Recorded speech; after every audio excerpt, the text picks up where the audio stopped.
Hey there, welcome to Broderos. Tonight, we've got hours of chilling horror stories combined with soothing rain sounds to help you relax and sleep. Before you drift off, leave a comment below and let us know where you're listening from and what time it is. And don't forget to hit that like button and subscribe right away. If you end up not enjoying it, you can always take it back later. Get cozy and let the fear take over. Have you ever looked into a mirror and seen something that wasn't there? Something that couldn't possibly be there? The old Victorian mansion loomed before me, its withered facade a testament to generations of history. As the new caretaker of the Blackwood estate, I, Daniel Hayes, had the unenviable task of cataloging its contents for the Historical Society. The moment I stepped through those grand oak doors, something felt off. The air inside was stale, thick with the scent of old books and something else, something metallic and vaguely familiar. Just old house smells, I muttered to myself, setting down my suitcase in the grand foyer. My voice echoed unnaturally, as if the sound was being absorbed by the walls themselves. The Historical Society had been thrilled when the last Blackwood heir donated the estate. A perfectly preserved example of 19th century architecture, they'd said. Untouched for decades. What they hadn't mentioned was the oppressive silence that seemed to watch my every move. I began my work in the main parlor, methodically photographing and documenting each piece of furniture. The October wind whistled through tiny gaps in the windows, creating an eerie, discordant melody. Occasionally, I would pause, certain I had heard footsteps overhead, only to remind myself that I was alone in the house. By late afternoon, I had made my way to the master bedroom on the second floor. The room was grand yet austere, dominated by a massive four-poster bed and several antique cabinets. As I moved deeper into the room, the floorboards creaked beneath my feet, each sound amplified in the stillness. That's when I saw it, a large, ornate mirror hanging on the far wall. Unlike the other furnishings, which were covered in a thin layer of dust, the mirror gleamed as if recently polished. Its frame was intricate, carved with symbols I didn't recognize, twisting vines and what appeared to be faces in agony. Unusual craftsmanship, I noted, approaching it cautiously. I reached out to touch the frame, but pulled back as an inexplicable chill ran up my arm. For a moment, just a moment, I thought I saw something move in the reflection, a shadow that didn't match my own. I blinked, and it was gone. That night, I set up my temporary living quarters in a small room off the main library. Despite my exhaustion, sleep eluded me. The house seemed to come alive after dark, with subtle creaks and groans that I told myself were just the settling of an old building. Yet something about that mirror kept resurfacing in my thoughts. Around 3 a.m, I gave up on sleep and decided to continue my work. The hallways seemed longer in the darkness, my flashlight beam cutting through shadows that seemed to retreat just before I could fully illuminate them. When I reached the master bedroom again, the door was ajar. I was certain I had closed it. "Hello?" I called out, my voice small against the vastness of the house. No response came, but the air felt heavier, charged with an unnatural electricity. The mirror waited for me, its surface now clouded as if with breath. As I approached, heart pounding in my chest, the cloudiness began to clear, not revealing my reflection, but something else entirely. In the mirror, the room behind me was different. The furniture was arranged as it might have been a century ago, with oil lamps casting a warm glow over richly upholstered chairs. And there, seated at a writing desk that didn't exist in my reality, was a woman in Victorian dress, her back to me. I froze, unable to move or speak. The rational part of my mind insisted this was impossible, a hallucination brought on by exhaustion and an overactive imagination. Then, slowly, the woman began to turn. I stumbled backward, tripping over my own feet in my haste to escape. By the time I regained my balance, the mirror showed only my own pale, frightened face. "Get it together, Daniel," I whispered to myself, rubbing my eyes vigorously. "You're losing it." But as I turned to leave, I noticed something on the floor that hadn't been there before, a small, yellowed piece of paper. With trembling fingers, I picked it up and held it to the light. It was a photograph, ancient and faded. In it, a group of people stood before the mansion, their faces grim. And there, in the center, was the woman from the mirror, her eyes seemingly fixed on something beyond the photographer. Scrawled on the back in faded ink were the words, "Elizabeth Blackwood, 1894. The last gathering before the tragedy." I tucked the photo into my pocket, a chill settling deep in my bones. As I left the room, I could have sworn I heard a woman's voice, soft and distant, whisper my name. The mirror had awakened something in Blackwood Estate. Or perhaps it had always been awake, waiting for someone to look deeply enough to see. What if the past isn't truly gone, but merely waiting behind a thin veil, watching us with hungry eyes? Sleep came fitfully that night. My dreams were filled with distorted reflections and the face of Elizabeth Blackwood, her eyes following me through endless corridors.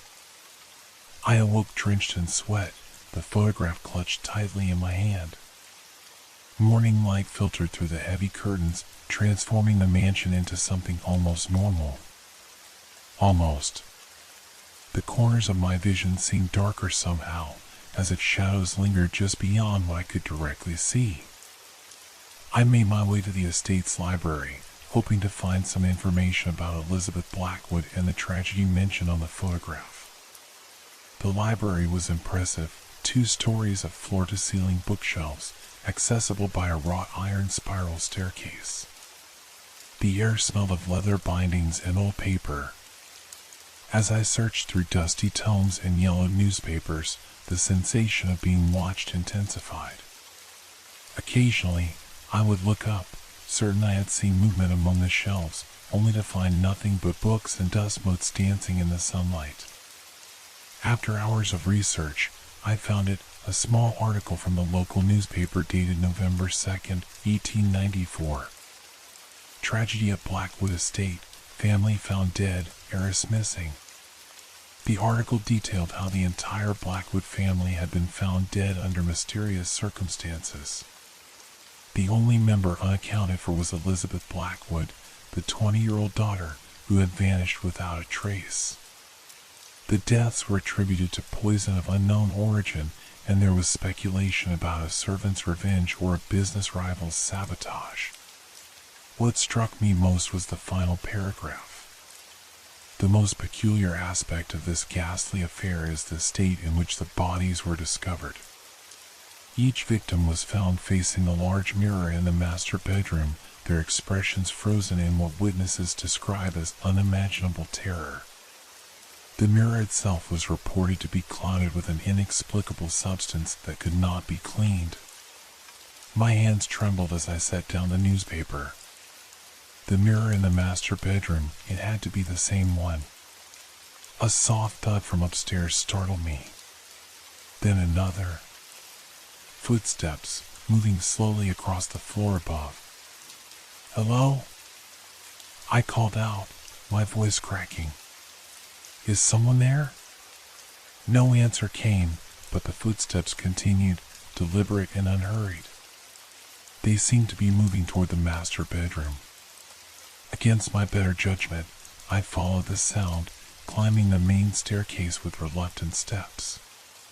The temperature dropped noticeably as I approached the second floor, my breath forming small clouds in the air.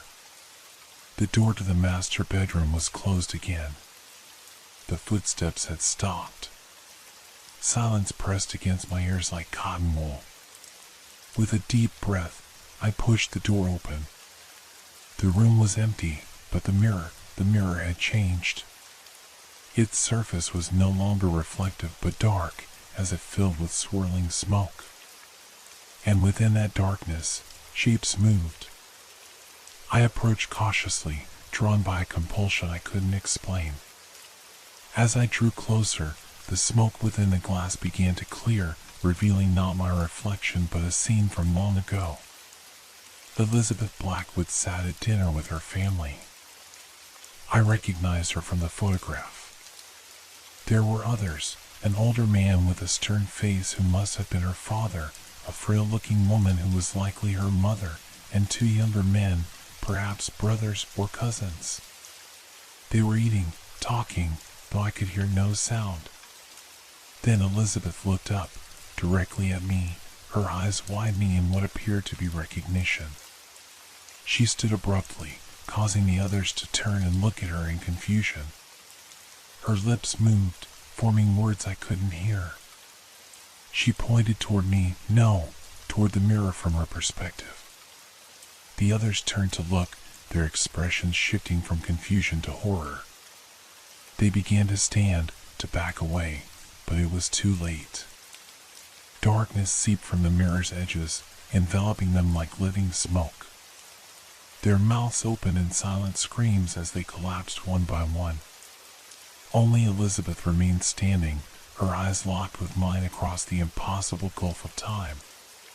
She touched her throat, gasping for air, then turned and fled from the room. The vision faded, leaving me staring at my own reflection once more. But behind me, reflected in the glass, stood Elizabeth Blackwood.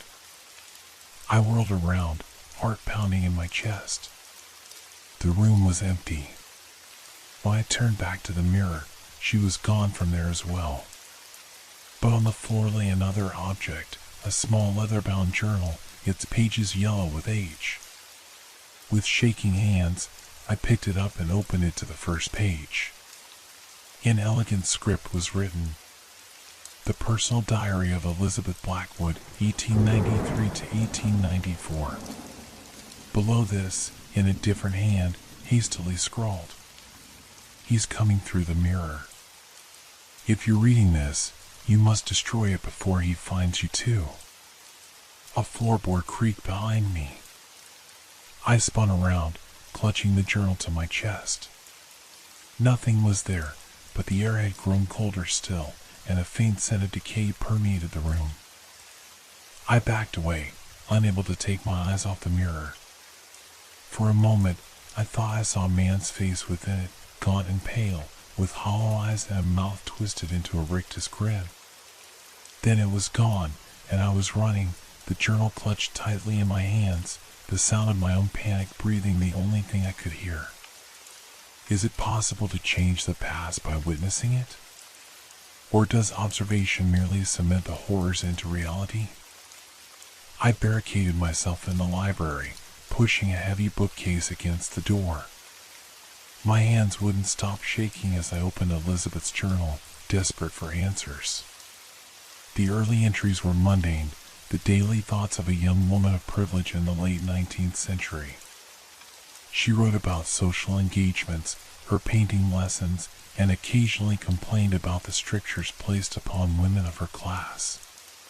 But as I turned the pages, the tone changed. Entries became erratic, filled with increasing paranoia and fear.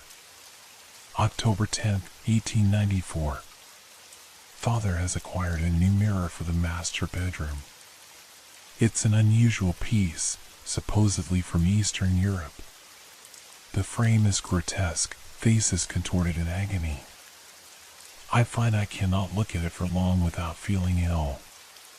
Mother says it's just my imagination, but I've seen her avoiding it as well. October 15, 1894. Something is wrong with the mirror. I've seen things in it. Not reflections, but glimpses of somewhere else. Sometimes I see a man watching me, his eyes hollow and hungry. Father doesn't believe me. He says I'm being hysterical. October 20th, 1894. I woke last night to find myself standing before the mirror. I don't remember leaving my bed. The man was there again, closer to the glass.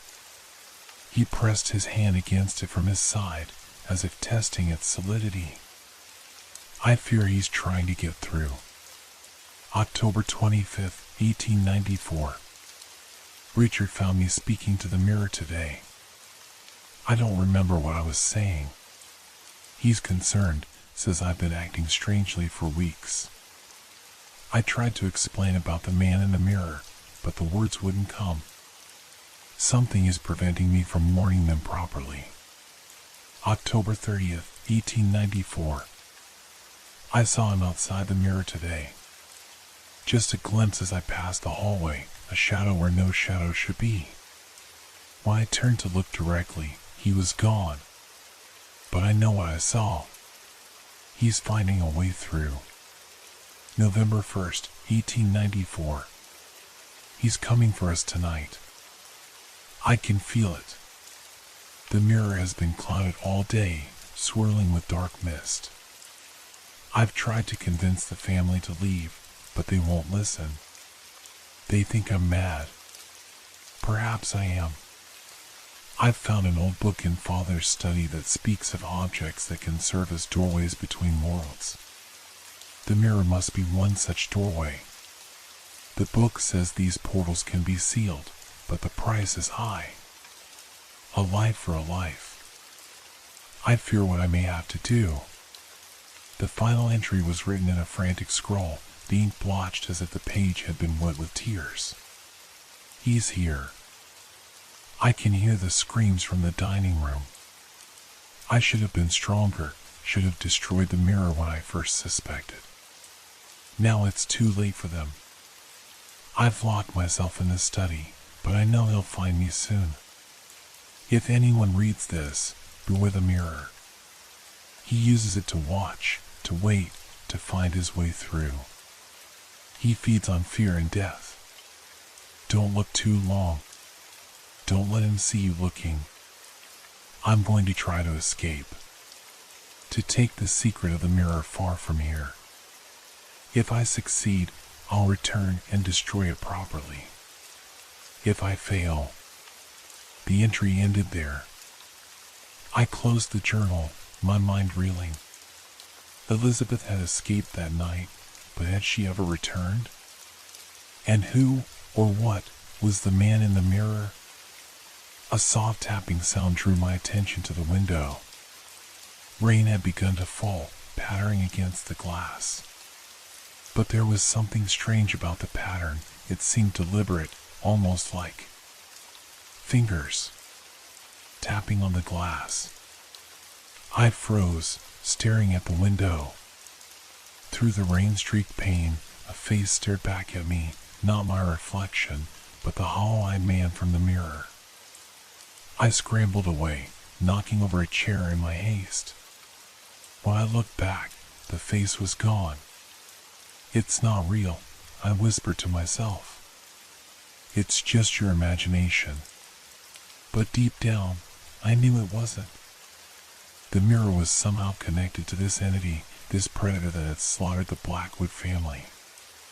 And now it had found a new observer, me.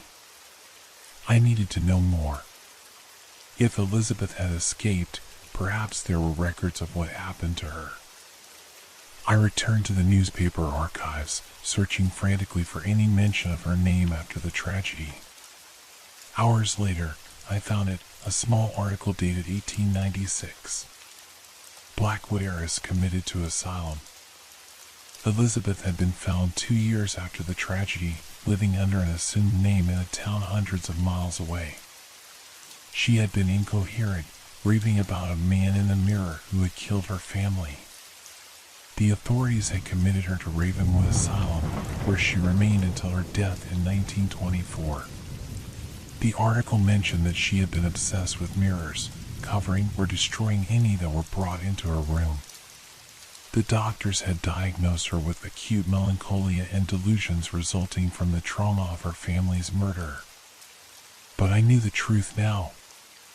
Elizabeth hadn't been delusional. She had been the only one to see the danger, and no one had believed her. Just as no one would believe me. A sudden chill swept through the library, extinguishing the lamp on my desk. In the darkness, I fumbled for my flashlight, my heart pounding in my chest. The beam caught something moving between the bookshelves, a shadow darker than the darkness around it. It moved with purpose, flowing like smoke but with the deliberate motion of something conscious. "Who's there?" I called out, my voice thin with fear. The shadow paused, then seemed to turn toward me.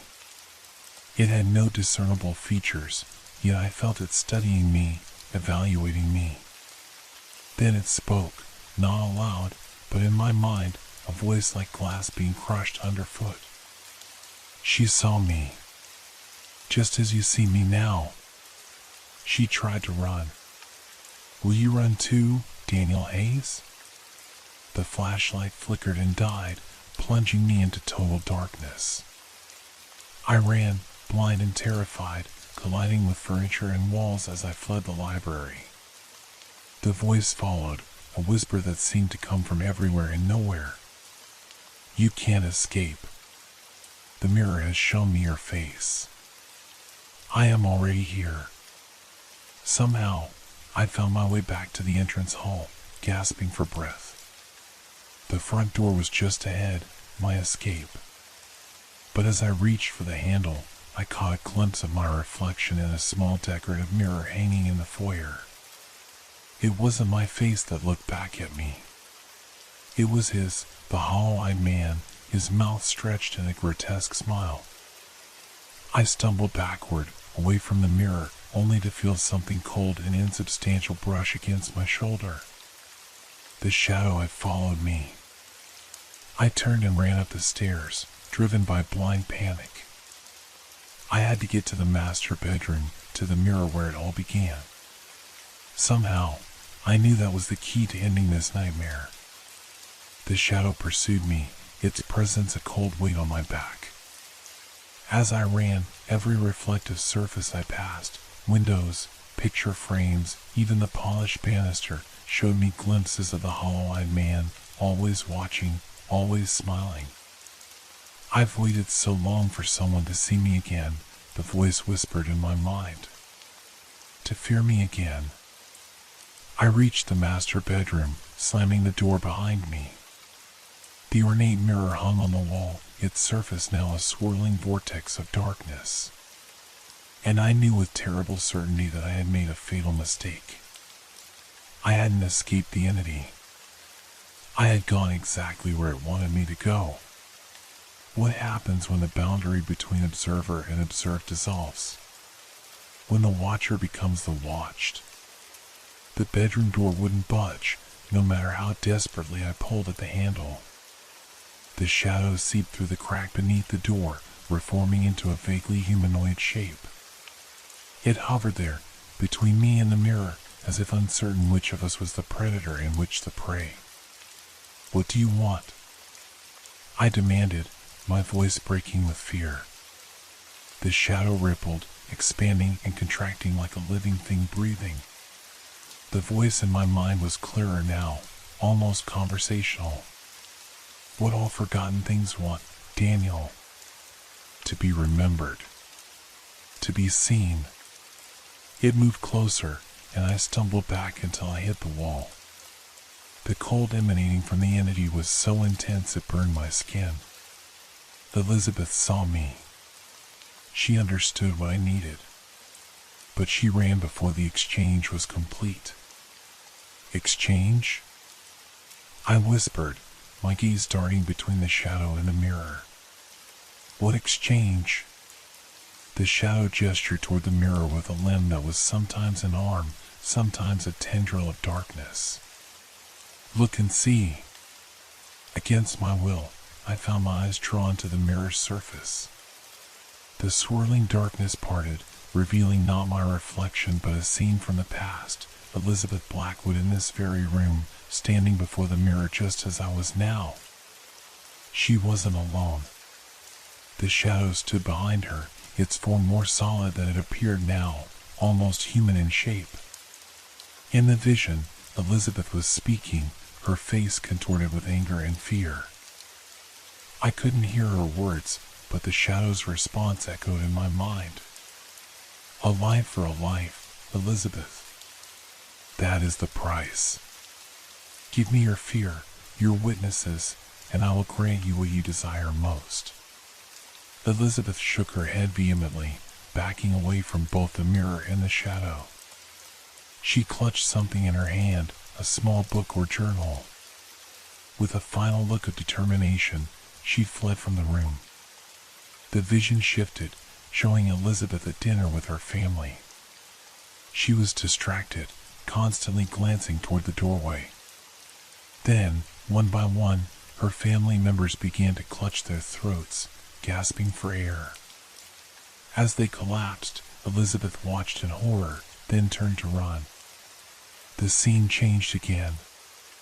Elizabeth was somewhere else, a small, bare room with a single bed. Her hair was gray now, her face lined with age. She sat rocking back and forth, muttering to herself. The walls were covered with strange symbols, drawn in what looked like charcoal or perhaps blood. Then Elizabeth looked up, directly at me, as if she could see through time itself. Her lips moved, forming 3 words. Break the glass. The vision faded, leaving me staring at my own reflection once more. But something was wrong. My reflection moved independently, its eyes hollow and hungry, its mouth twisted into a familiar grotesque smile. The hollow-eyed man had found his way into my reflection. I backed away, but my reflection stepped forward, pressing against the glass from the inside. The mirror's surface bulged outward, as if something were pushing through from the other side. A life for a life, the shadow whispered. Give me your fear, your witnesses, and I will grant you what you desire most. I don't want anything from you, I said, pressing myself against the far wall. The shadow laughed, a sound like breaking glass in my mind. Everyone wants something, Daniel. Power. Knowledge. To change the past. Elizabeth wanted to save her family. She made the bargain but tried to cheat me. She fled without completing the exchange. And you killed her family anyway, I said, suddenly understanding. You needed witnesses, people to fear you, to see you. To feed me, the shadow corrected. Fear is sustenance. But direct observation is transcendence. When you looked into the mirror, you opened the door. When you recognized me, you invited me in. My reflection's hand was now protruding from the mirror, fingers elongating into claw-like appendages. The glass around it cracked and splintered but somehow held. What happens if I break the mirror? I asked, trying to keep my voice steady. The shadow hesitated, its form rippling with what might have been concern. You would trap me, it admitted. But at what cost? The mirror is a doorway, Daniel. Break it, and the door remains open forever. I would be free in your world, unable to return to mine. You're lying, I said, though I wasn't certain. Am I? Elizabeth thought the same. She spent 30 years searching for a way to destroy me. In the end, she understood the truth. She had already released me when she fled instead of completing our bargain. My reflection was now halfway out of the mirror, its body distorting horribly as it squeezed through the too small opening. Its eyes were fixed on mine, filled with hunger and ancient malice. I had to make a choice. Break the mirror and potentially free the entity completely, or find another way to banish it. Elizabeth's journal. There had to be a clue there, something I missed. I lunged for the journal, which I dropped when I entered the room. The shadow moved to intercept me, but I was faster, fueled by desperation. Flipping frantically through the pages, I searched for anything that might help. Near the end, I found a loose sheet of paper, covered in what looked like complex mathematical equations and arcane symbols. At the top was written, "The Binding Ritual, a Life for a Life." Elizabeth had been researching a way to bind the entity back to the mirror. But what did a life for a life mean? Was a sacrifice required?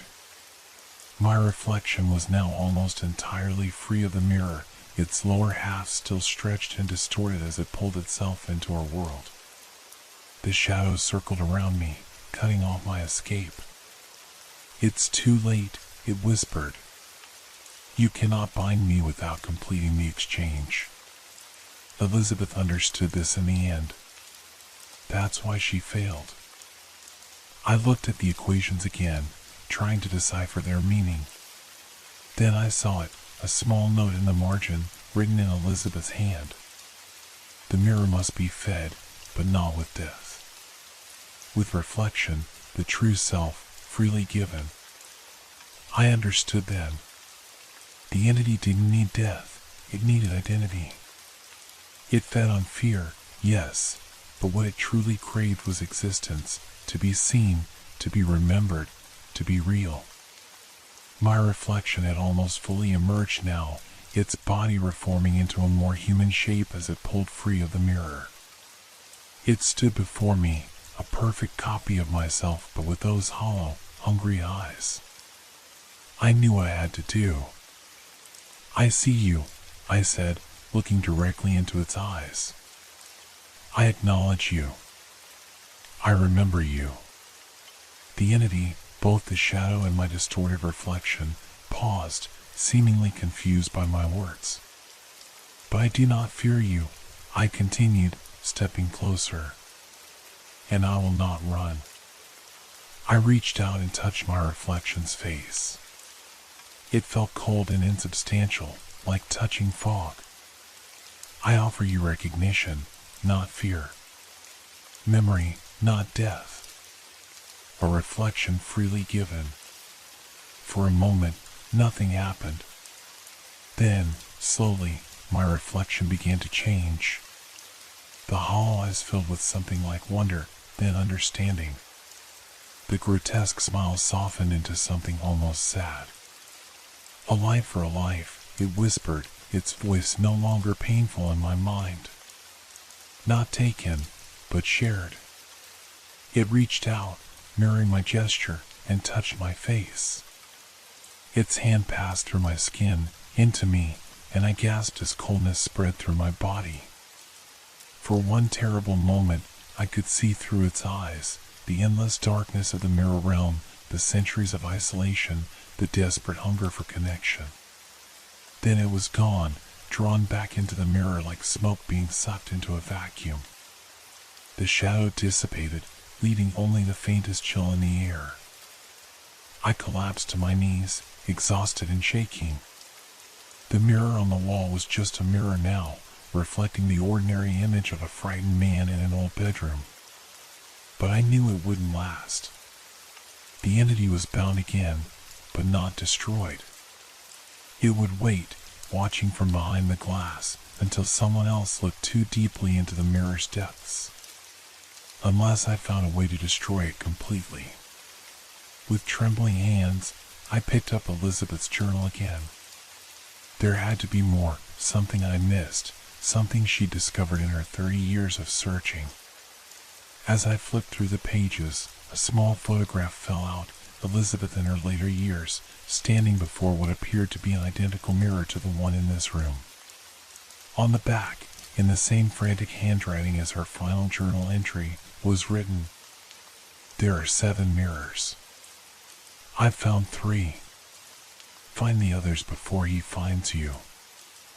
I looked up at the mirror on the wall, my blood running cold. This wasn't over. It was only beginning.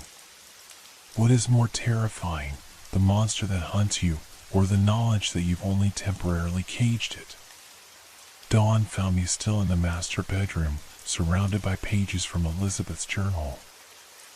I'd spent the night cross-referencing her notes with the binding ritual, searching for any clue about the other mirrors.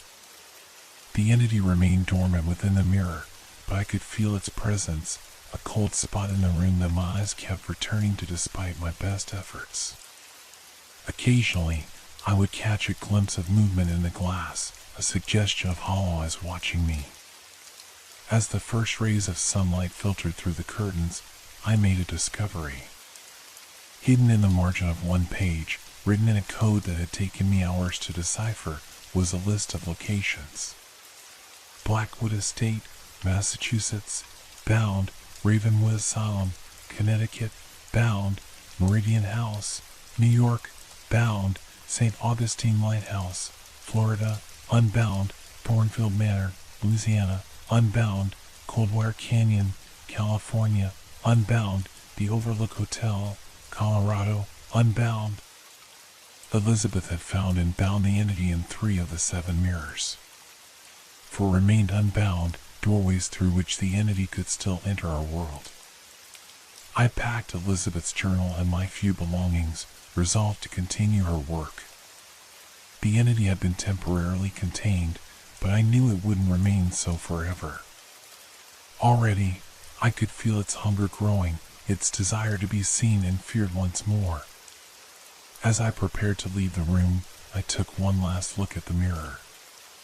My reflection stared back at me, normal and unchanged. But as I watched, it smiled, a smile I did not give it. I turned away quickly, heart pounding. "I'll find them all," I promised, speaking to both the entity and to Elizabeth's memory. "I'll finish what you started." The mirror didn't respond, but the air in the room grew colder.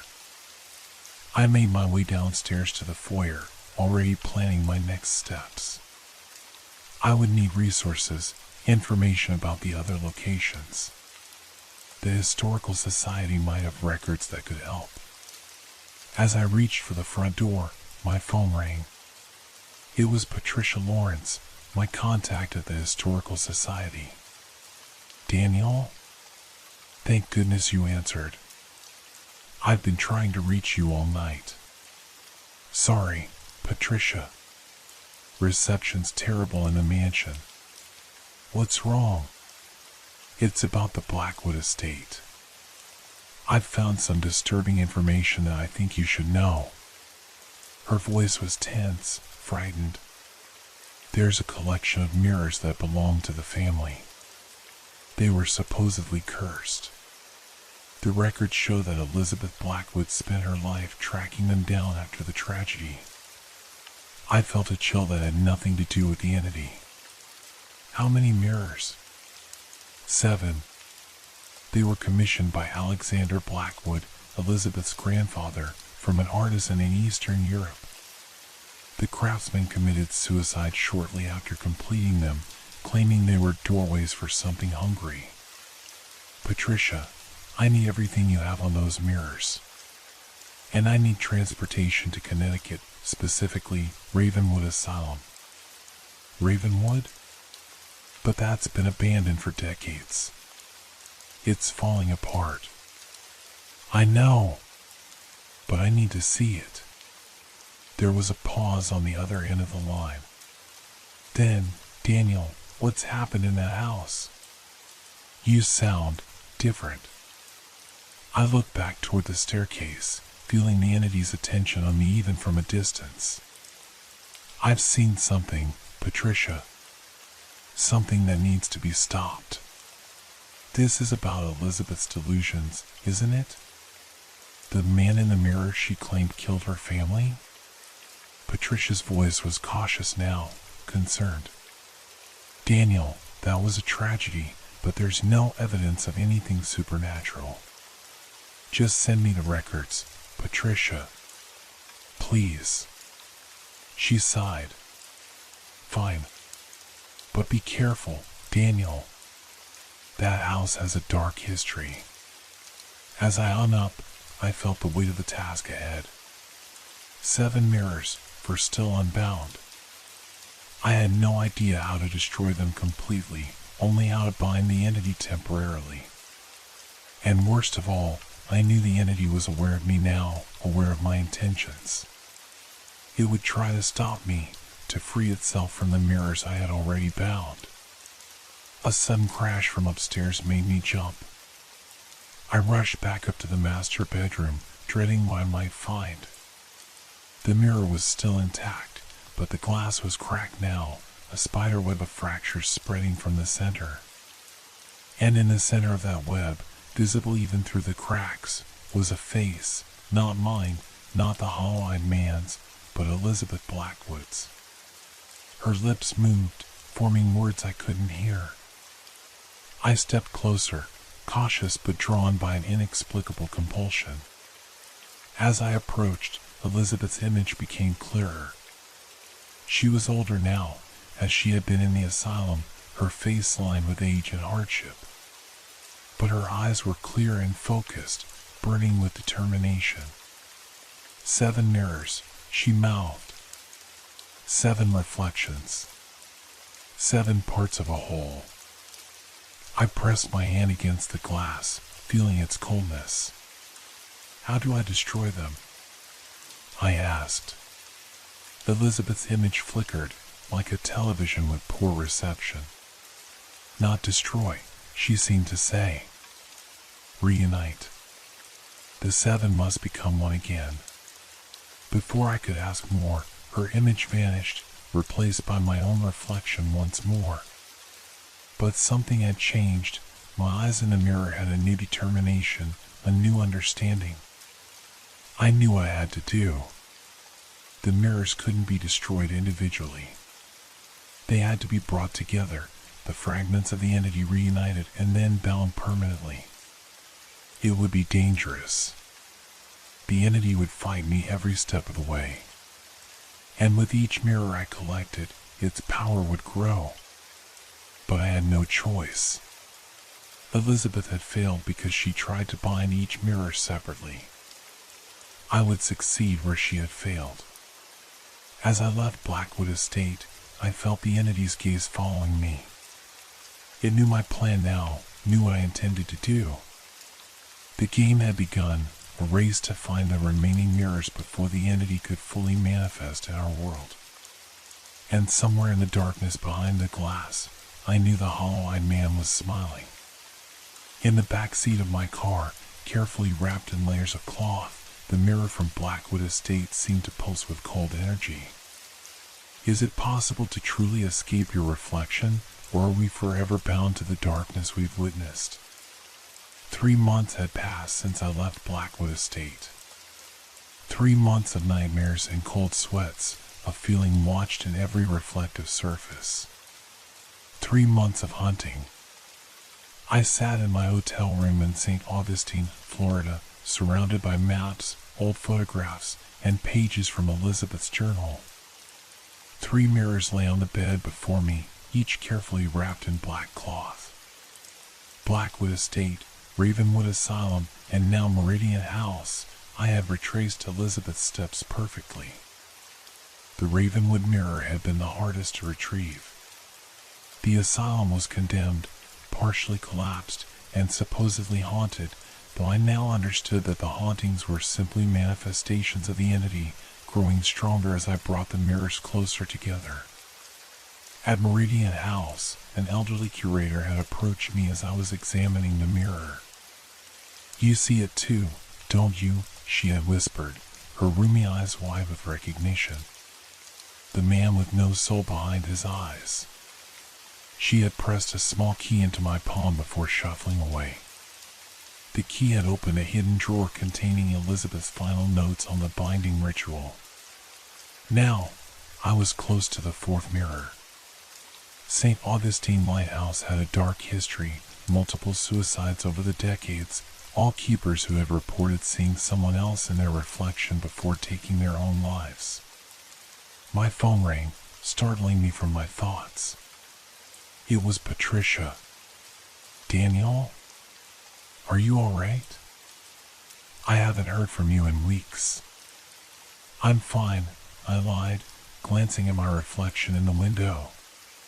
For a moment, I thought I saw it smile without me. "I've found 3 of the mirrors. I'm closing in on the 4th. This has gone too far, Daniel." You need to come back. The Historical Society is concerned. They want their artifacts returned. I laughed, a hollow sound that surprised even me. Artifacts? Is that what they think these are? These mirrors aren't just objects, Patricia. They're cages. And what's inside them is waking up. Patricia's voice softened with concern. Daniel, I'm worried about you. You're starting to sound like Elizabeth Blackwood. Her delusions. They weren't delusions, I snapped. I've seen it, Patricia. The man in the mirror. And he's seen me. There was silence on the other end of the line. Then, quietly, there are people who can help you, Daniel. Like they helped Elizabeth? By locking her away? I shook my head, though she couldn't see the gesture. I have to finish this. 4 more mirrors, and then it will be over. What happens when you find them all? Patricia asked, her voice careful, as if she were humoring a child. I reunite them. The 7 becomes 1 again. And then I perform the final binding, the one Elizabeth couldn't complete. And this entity, what does it want? I turned to look at the 3 wrapped mirrors, feeling the cold emanating from them even through the cloth. To be whole again. To be seen. To be feared. Daniel. I have to go, I interrupted.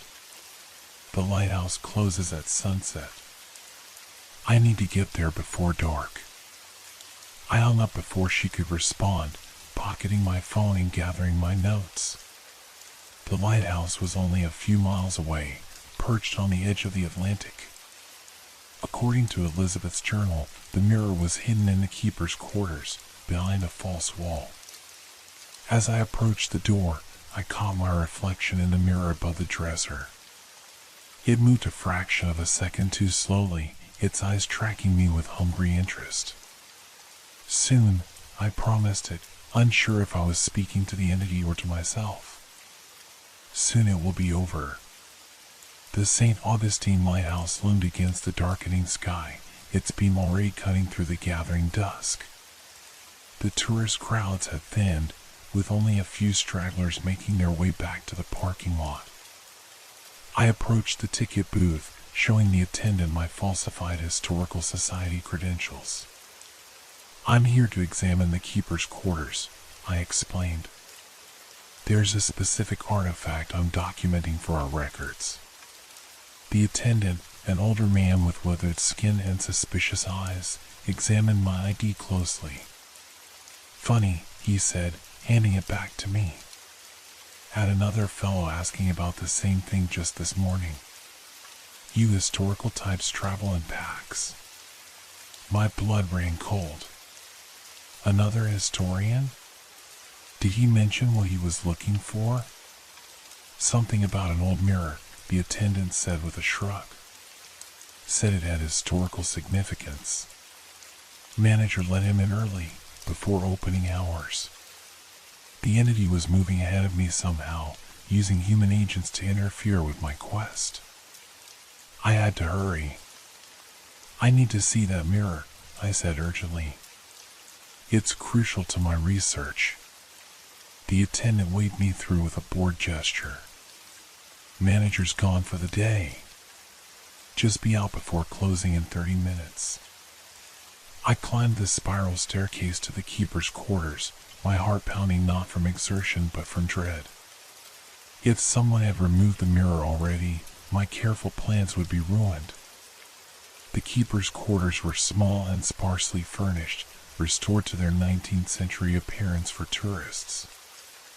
I moved methodically around the room, tapping on walls and looking for the false panel Elizabeth had described. Finally, behind an old sea chest, I found it, a section of wall that sounded hollow when knocked upon. With trembling fingers, I pressed the hidden latch and the panel swung open. Empty. The space where the mirror should have been was vacant, with only dust and a few cobwebs to mark where it had rested for decades. Looking for this? I whirled around. A man stood in the doorway, his face partially shadowed by the brim of a hat. In his hands was a mirror identical to the ones I had collected, ornate frame carved with tortured faces, glass clouded as if with breath. "Who are you?" I demanded, though part of me already knew the answer. The man stepped forward into the light, and I recoiled. His face was normal enough, middle-aged, unremarkable, but his eyes were hollow, empty, like windows into an infinite darkness. "I am a servant," he said, his voice strangely flat. "A witness. A vessel." The entity had found another way to manifest, not through the mirrors themselves, but through a human proxy. "Ow!" I whispered. The man, or what was the man's form, smiled. Elizabeth was not the only one to look too deeply into these mirrors, Daniel Hayes. Others have seen me. Others have made bargains. He held out the mirror, its surface beginning to swirl with darkness. "You have 3. I have 1. The others are already being gathered by my other friends."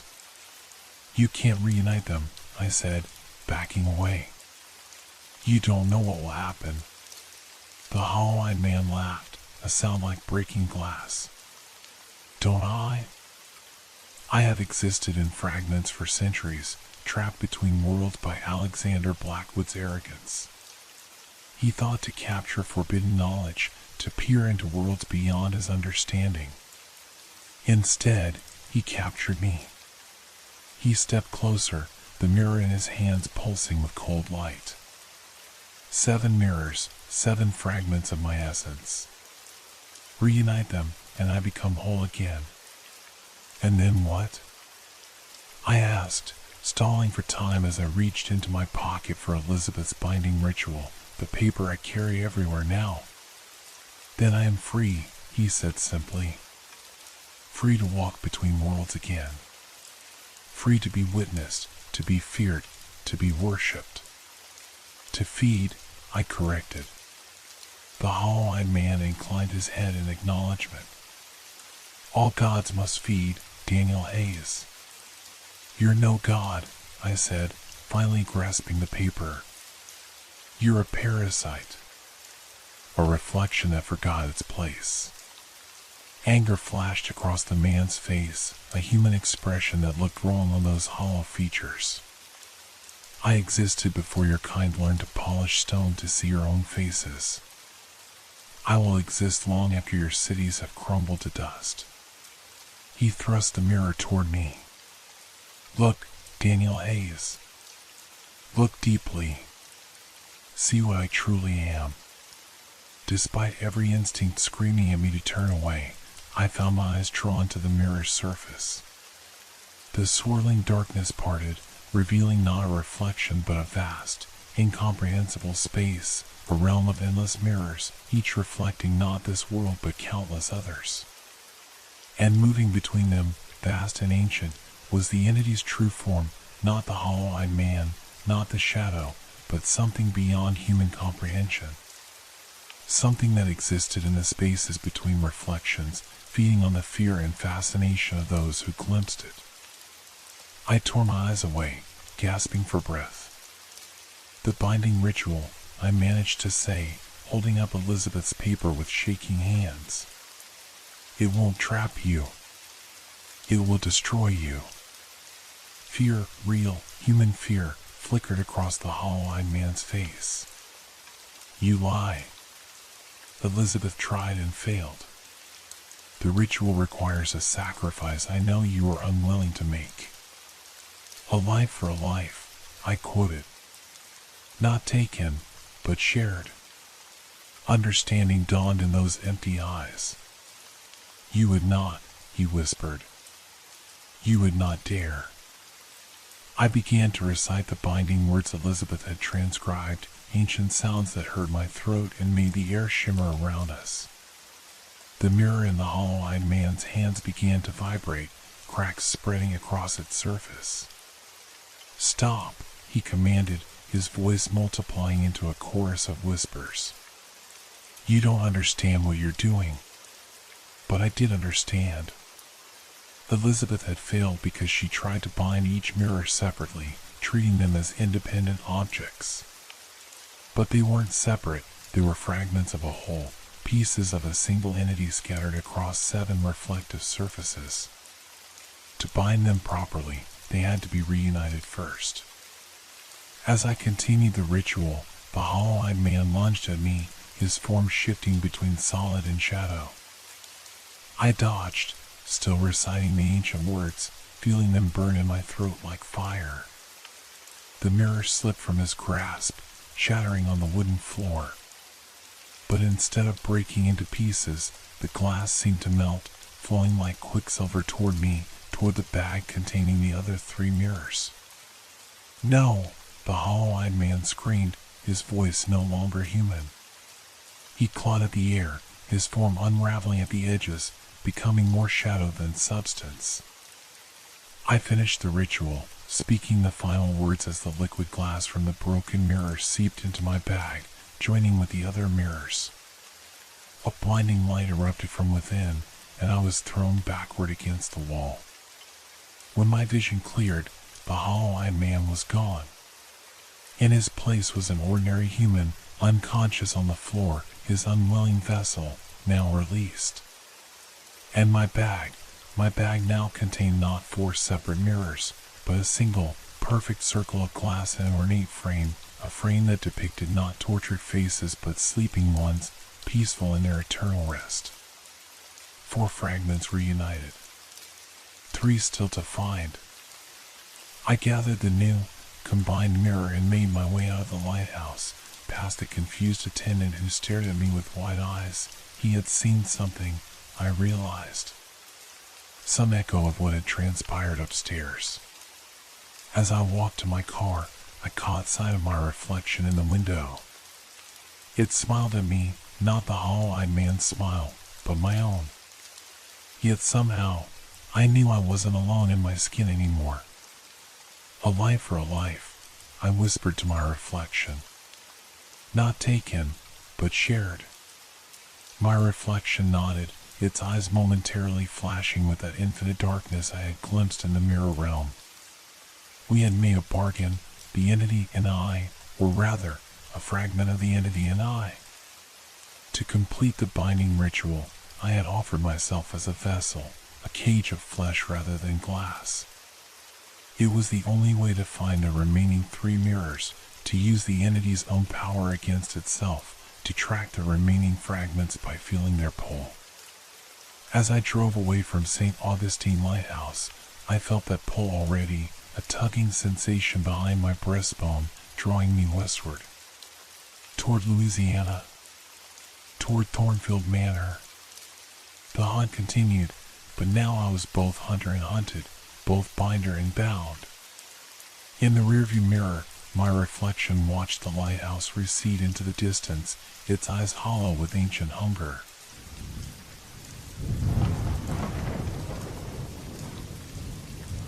What if the dead leave footprints only the guilty can see?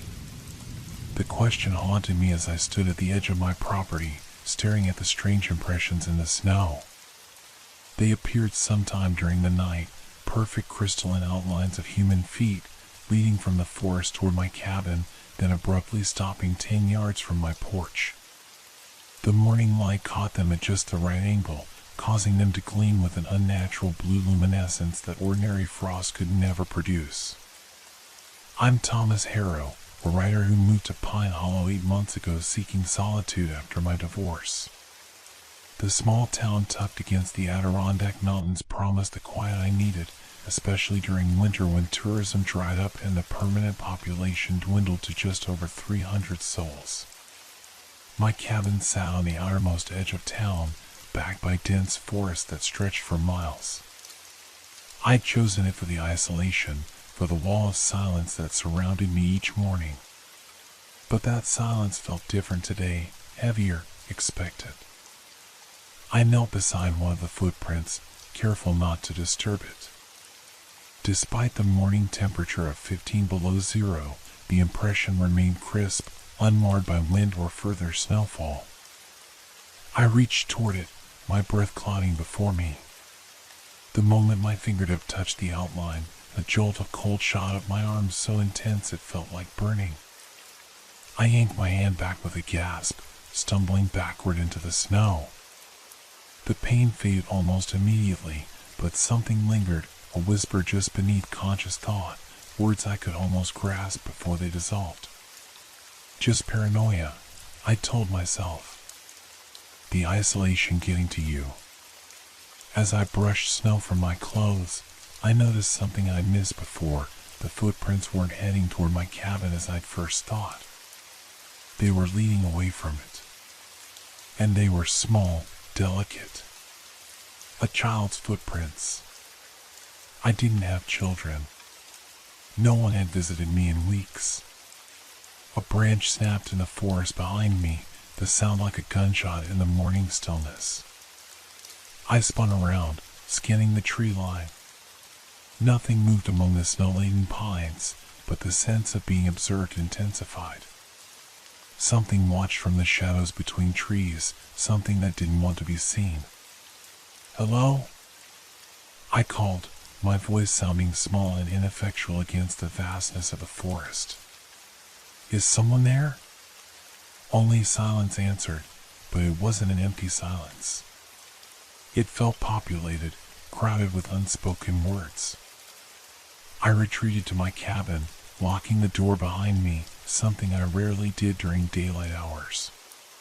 The familiar interior should have been comforting, the stone fireplace with embers still glowing from last night, the worn leather couch, the bookshelves lining the walls.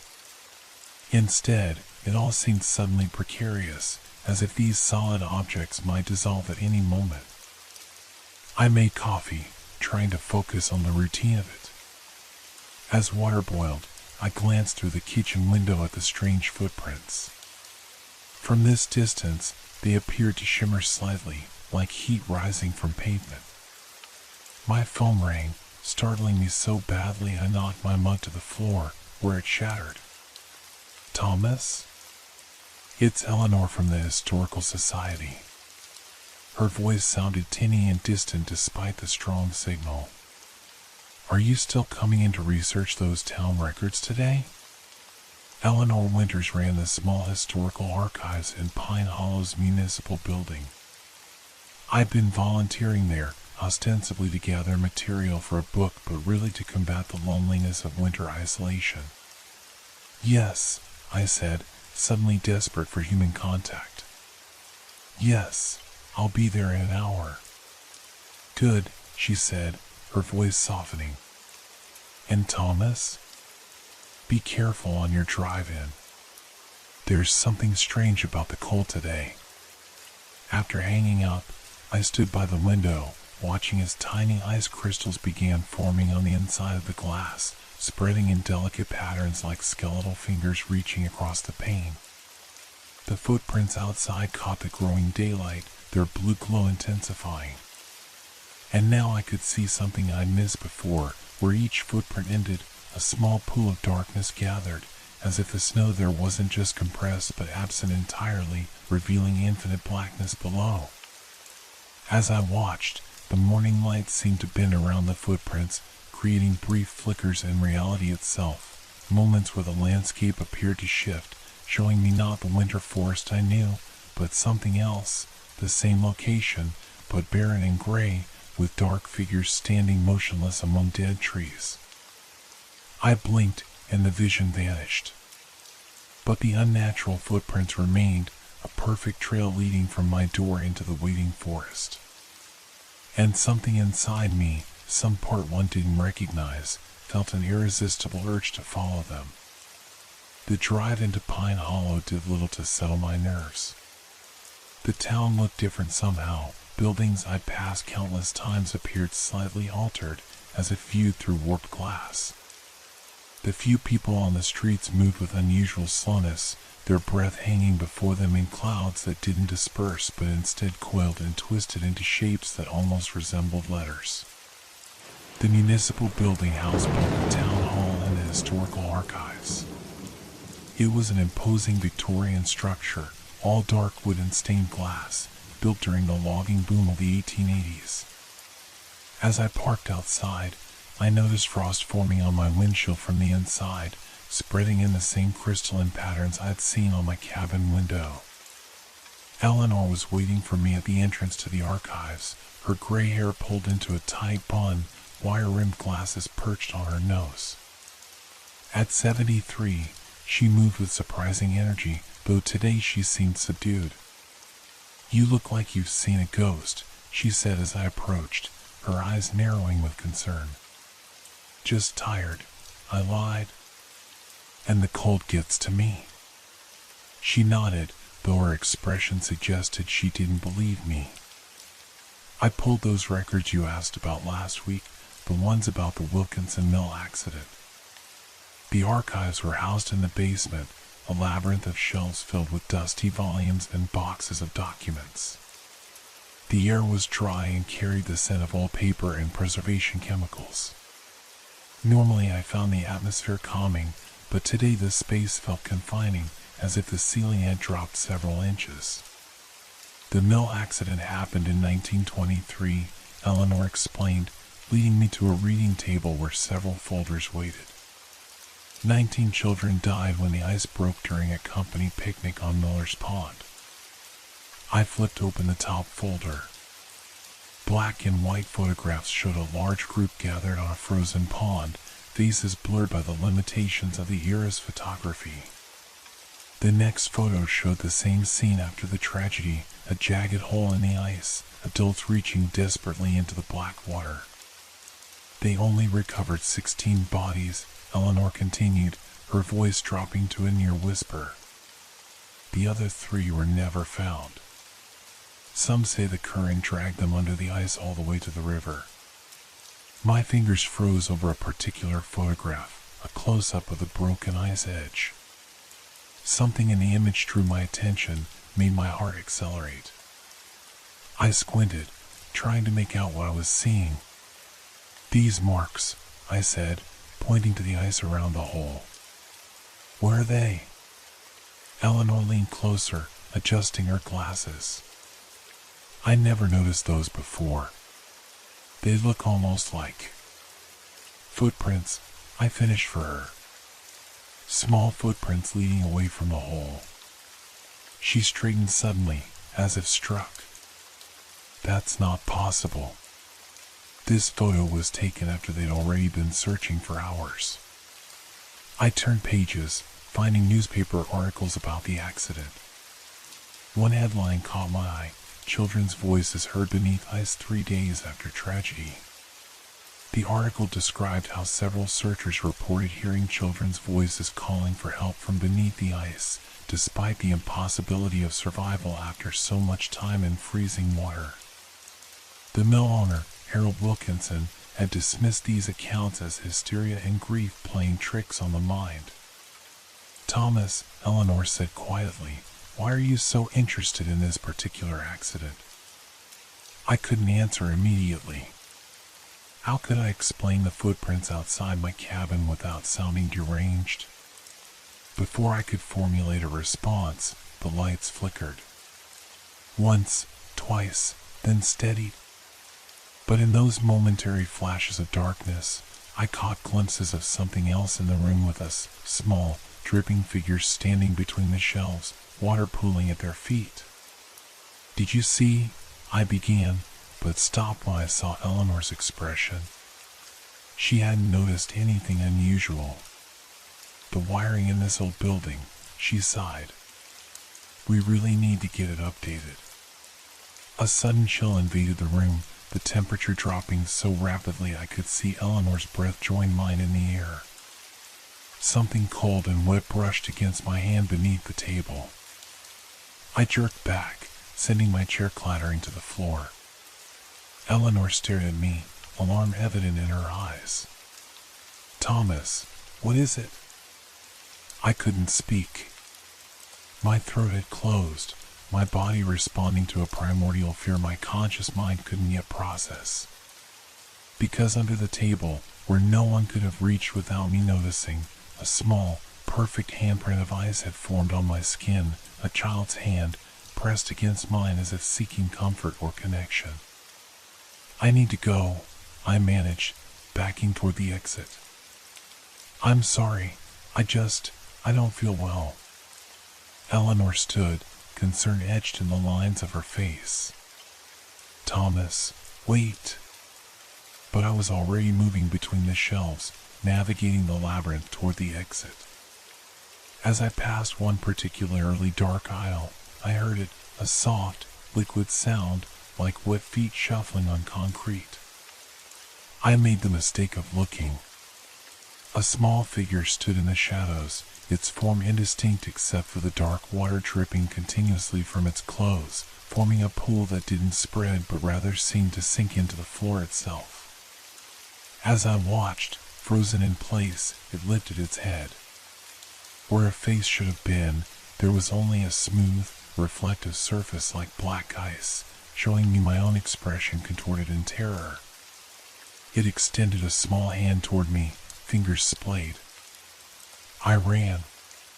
Through the archives, up the stairs, past startled town employees, out into the bitter cold of the winter day. I didn't stop until I reached my car, fumbling with keys, hands shaking so badly I dropped them twice before managing to unlock the door. As I sat behind the wheel, trying to calm my racing heart, I looked back at the municipal building. In one of the stained glass windows on the second floor, a small hand pressed against the glass from inside, its outline frosting over in elaborate patterns of ice. And I realized with growing horror that I recognized those patterns. They were identical to the ones forming on my cabin windows that morning. The radio came to life suddenly, though I hadn't touched it. Through bursts of static, I heard children's voices singing a playground rhyme I didn't recognize, the words just clear enough to make out. Cold hands, warm heart, tear the world apart. Three who walk in frozen shoes, coming back for what they lose. I drove home with the radio disconnected, the silence infinitely preferable to whatever might come through the speakers next. But even without it, I couldn't escape the feeling that the singing continued just below my threshold of hearing, patient, persistent, and drawing steadily closer with each passing moment. Night fell early, as it always did during winter in Pine Hollow. By 4:30, shadows had lengthened across the landscape, and by 5, darkness had swallowed everything beyond my headlights. I drove slowly, fighting the irrational fear that if I moved too quickly, I might cross some invisible boundary and find myself in that other world I glimpsed, the barren, gray place with watching figures. The footprints outside my cabin had multiplied during my absence. They now formed intricate, overlapping patterns, as if dozens of children had danced across my property. All led toward the forest, their blue luminescence stronger in the gathering darkness. Inside, my cabin felt different, the air dense and resistant, like moving through shallow water. The temperature was wrong too. Despite the fire I'd left banked that morning having long since died out, the interior wasn't cold.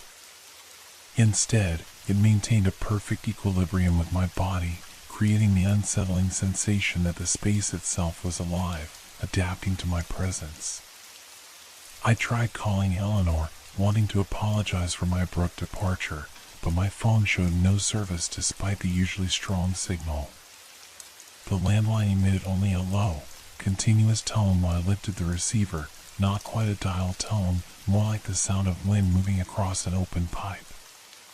In the kitchen, I found all my faucets running, water flowing in thin streams. I hadn't left them on. The water wasn't ordinary either. It moved with unusual viscosity and felt strangely warm against my skin when I reached to turn the taps off. Most disturbing of all, each stream flowed upward for the last few inches before meeting the faucet, defying gravity in a way that simply wasn't possible. I'm losing my mind, I thought, pressing the heels of my hands against my eyes. This can't be happening. When I lowered my hands, the water had stopped. But a new sound had started, a faint tapping coming from somewhere deeper in the cabin. Rhythmic, deliberate. 3 taps, pause. 3 taps, pause. I moved through the rooms, following the sound to its source. In my study, frost had formed on the insides of all the windows, creating not random patterns but clear words repeated over and over. Come find US, come find US, come find US. The tapping was louder here, emanating from my desk. Specifically, from the drawer where I kept the local maps I purchased when I first moved to Pine Hollow. My hand trembled as I pulled the drawer open. The maps were there, but changed. The paper rippled and damp, as if it had been submerged in water and dried improperly. And one map in particular had been altered, a location circled repeatedly in what looked like frost but remained solid to the touch. Miller's Pond, where the children had drowned 100 years earlier. The tapping stopped the moment I touched the map. In the sudden silence, I heard something infinitely worse, the sound of small, wet feet moving across the floor behind me, leaving the squish squeak of moisture with each step. I couldn't turn around.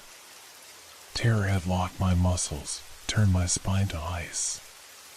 In the window before me, frost continued spreading, forming new words. We know what you did. But I didn't do anything, I thought desperately. I wasn't even alive when you drowned. As if hearing my thoughts, the frost responded, letters forming so rapidly I could hear the crystalline structures growing, not US. Her. I forced myself to turn, bracing for the sight of drowned children with featureless faces. But the room behind me was empty, except for the wet footprints leading to the doorway and down the hall. Following them felt like sleepwalking into a nightmare. Each step required immense effort, not from physical resistance but from the overwhelming instinct to run in the opposite direction. Yet something stronger than fear pulled me forward, a growing certainty that whatever haunted me wouldn't stop until I understood what it wanted. The footprints led to my bedroom. The door stood ajar, a soft blue light pulsing from within. I pushed it open fully, revealing my room transformed. Frost covered every surface, walls, furniture, bedding, in elaborate crystalline structures that caught the strange light and threw it back in fractal patterns. The temperature had dropped so dramatically I could see my breath forming tiny ice crystals that hung suspended in the air rather than dissipating. On my bed lay the source of the blue light, a perfect tableau of ice depicting Miller's Pond. The frozen scene was impossibly detailed, miniature trees surrounding a small depression representing the pond, tiny figures scattered across its surface. As I watched, the ice at the center of the pond began to crack, jagged lines spreading outward. Drawn by a compulsion I couldn't resist, I touched the frozen scene. Reality shattered. The walls of my bedroom dissolved, replaced by an endless expanse of ice beneath a moonless sky. I stood on Miller's Pond, but not as it existed in my time. This was the pond on that day in 1923, the ice groaning beneath the weight of dozens of people. I watched, a ghost among solid figures, as children skated and played while adults gathered around fires built at the pond's edge. I recognized Harold Wilkinson from the newspaper photographs, a tall man with a severe expression, watching the festivities with detached interest. Beside him stood a woman I hadn't seen in the historical records, her face partially hidden by a fur-lined hood. They were arguing, their voices clear despite the festivities surrounding them. "You can't keep this hidden forever," the woman hissed. "People will find out what's really happening at the mill." "No one will believe you, Margaret," Wilkinson replied coldly.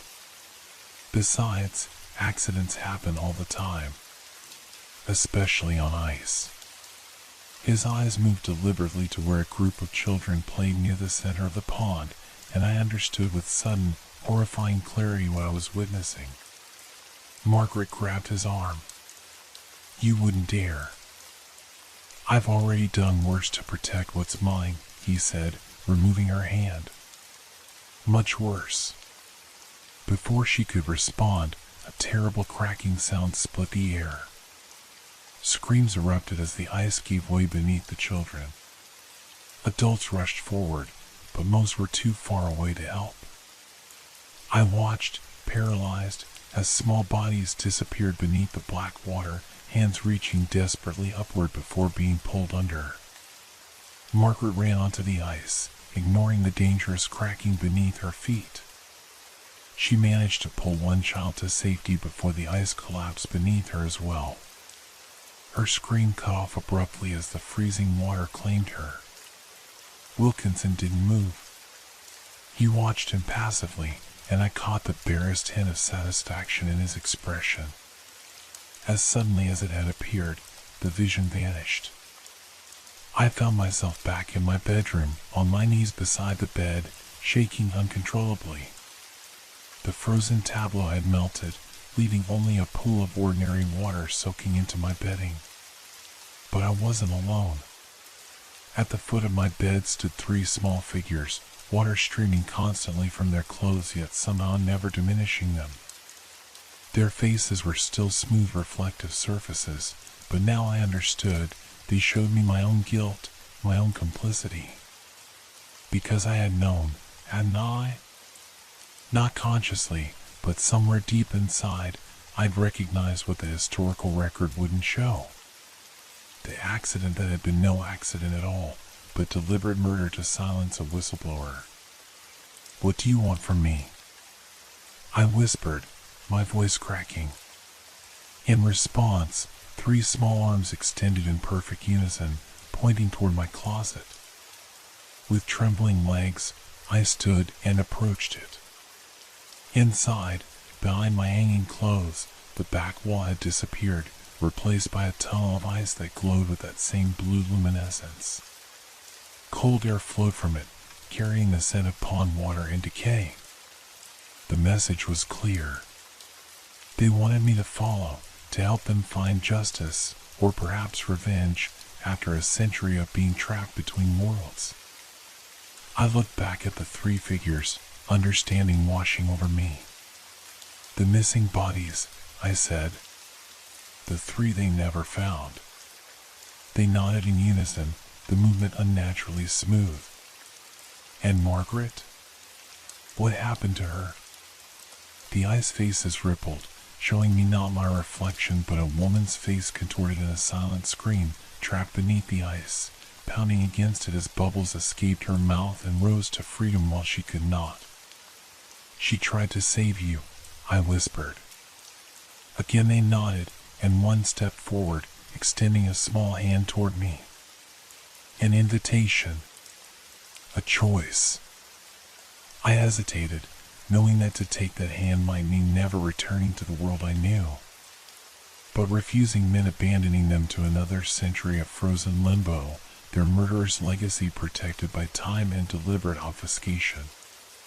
Outside my window, the forest waited, countless blue footprints illuminating a path deep among the trees toward what I now knew was the modern location of Miller's Pond. Somewhere beneath its ice lay answers and bodies that had waited 100 years to be found. I reached out and took the child's hand. Its touch burned like liquid nitrogen against my skin, but I didn't pull away. The burning sensation spread up my arm, across my chest, enveloping my entire body in crystalline pain. And then the pain transformed into something else entirely, a coldness so absolute it circled back to feeling like heat, a perfect stillness that somehow contained all movement. The boundaries between me and the world, between past and present, between life and death, became permeable, uncertain. I was still Thomas Harrow, but I was also something more, a vessel for memory, a bridge between worlds, a lantern in the frozen dark. Together, we walked into the ice tunnel, leaving behind wet footprints that froze into perfect crystalline impressions moments after we passed. The ice tunnel led downward, defying the physical limitations of my cabin structure.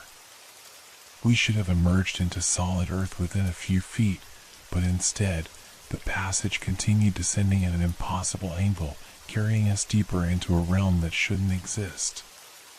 The three children moved with fluid grace, their forms sometimes solid enough to splash water as they walked, other times merely transparent, revealing the skeletal structures beneath their drowned flesh. They never released my hand, the burning cold of their touch now spreading throughout my body, transforming me in ways I couldn't understand but could feel, my movements becoming smoother, my vision adapting to see spectrums beyond normal human perception. We traveled for what seemed like hours, though my sense of time had become unreliable. The tunnel eventually widened into a vast chamber of ice, its walls rippling with memories, scenes from Pine Hollow's past projected onto the frozen surfaces like living photographs. I saw the construction of the Wilkinson Mill, watched as children as young as 6 worked dangerous machinery while Harold Wilkinson counted profits. I witnessed Margaret. Now I could see her face clearly, determined and fierce despite her delicate features, documenting the unsafe conditions, secretly gathering evidence. She was going to expose him, I said, understanding flowing through me like the cold. Not just for the child labor, but for something worse. The ice around us rippled in affirmation, and new scenes appeared, workers falling ill with symptoms that matched no natural disease, their skin developing crystalline patterns before they died in agony. Wilkinson ordering bodies buried in unmarked graves behind the mill. Margaret discovering a strange substance being dumped into the water supply, collecting samples, writing letters to state authorities. What was he doing to them? I asked, though I already suspected the answer. One of the children, a girl with what had once been long braids, now frozen into icy tendrils, gestured toward the chamber's center. There, suspended in a column of pristine ice, floated an ornate metal container. Its surface was etched with symbols I recognized from no human language, its seams leaking a luminescent blue substance identical to the glow emanating from the footprints. He found something, I whispered. Something not of this world. The scene shifted again, showing Wilkinson discovering the container during an excavation for the mill's foundation. His fascination as he opened it, releasing the glowing substance. His experiments first on animals, then on his workers, observing the changes it wrought in living tissue. And finally, his plan when he realized Margaret had discovered enough to destroy him, to silence not just her, but all potential witnesses in a tragedy so overwhelming that no one would look closely at the details. The children had been deliberately gathered on the weakest section of ice, the company picnic, a calculated sacrifice. But something went wrong, I said, watching the ice faces of my companions for confirmation. The substance was in the pond water. It changed you, kept you from truly dying. The 3 children nodded in unison, and a new scene formed in the ice, the moment of their drowning, their small bodies sinking into the black water, the strange blue luminescence spreading through them, transforming their deaths into something else, something between worlds. And Margaret? Did it change her too? The ice walls shattered into thousands of crystalline fragments, each catching light and throwing it back multiplied. When they reformed, we were no longer in the chamber but standing on the frozen surface of Miller's Pond in the present day. Moonlight illuminated the scene, though I couldn't remember a moon being visible earlier. The ice beneath our feet was black and clear, revealing what lay beneath, dozens of small figures suspended in the frozen water, their forms perfectly preserved, arms outstretched toward the surface they'd never reached. And among them, more distinct than the others, her eyes open and aware, floated Margaret. Unlike the children, who seemed peaceful in their frozen state. Her expression was one of desperate, alert consciousness. Her mouth moved, forming words I couldn't hear but could somehow understand. "He's still here. Wilkinson died decades ago," I said, kneeling on the ice, placing my palm against the surface above her face. Margaret's eyes locked with mine. "Not dead. Changed. Like us, but worse. He took it all into himself. The substance? The blue material? He comes at night. Pulls us deeper when anyone gets close to finding us." I understood then why the bodies had never been recovered, why the 3 children who accompanied me were the only ones able to reach the surface world. Someone, was keeping the others trapped beneath the ice, their energy feeding whatever Wilkinson had become. "How do I free you?" I asked, the cold within me intensifying until I could feel ice crystals forming in my lungs with each breath. Before Margaret could answer, a tremor ran through the pond surface. The ice groaned, deep fractures spreading outward from where I knelt. The 3 children backed away, their ice faces showing my own expression of dawning horror. From the depths below, something was rising, a mass of swirling blue light surrounding a vaguely human shape, its form constantly shifting between solid and liquid states. Where a face should have been, there was only a vortex of glowing particles, but I recognized the presence instantly. Harold Wilkinson, transformed by a century of communion with the alien substance, no longer human but not fully other, caught in his own state of between. "You've been busy, Mr. Harrow," the thing said, its voice like ice cracking. "Disturbing what doesn't concern you." "You murdered them," I said, rising to my feet, the cold within me hardening into anger. "You've kept them prisoner for 100 years. The entity that had been Wilkinson expanded, tendrils of blue light reaching toward me. "They're mine. Their energy sustains me, just as the substance sustained them enough to preserve their essence without allowing true death. Energy can't be created or destroyed," I said, a strange certainty flowing through me. "But it can be transferred." I looked at my 3 companions, understanding what needed to happen. They had brought me here for a reason, not just to learn the truth, but to end the imprisonment. Whatever the strange substance had done to me during our journey through the ice tunnel had prepared me for this moment.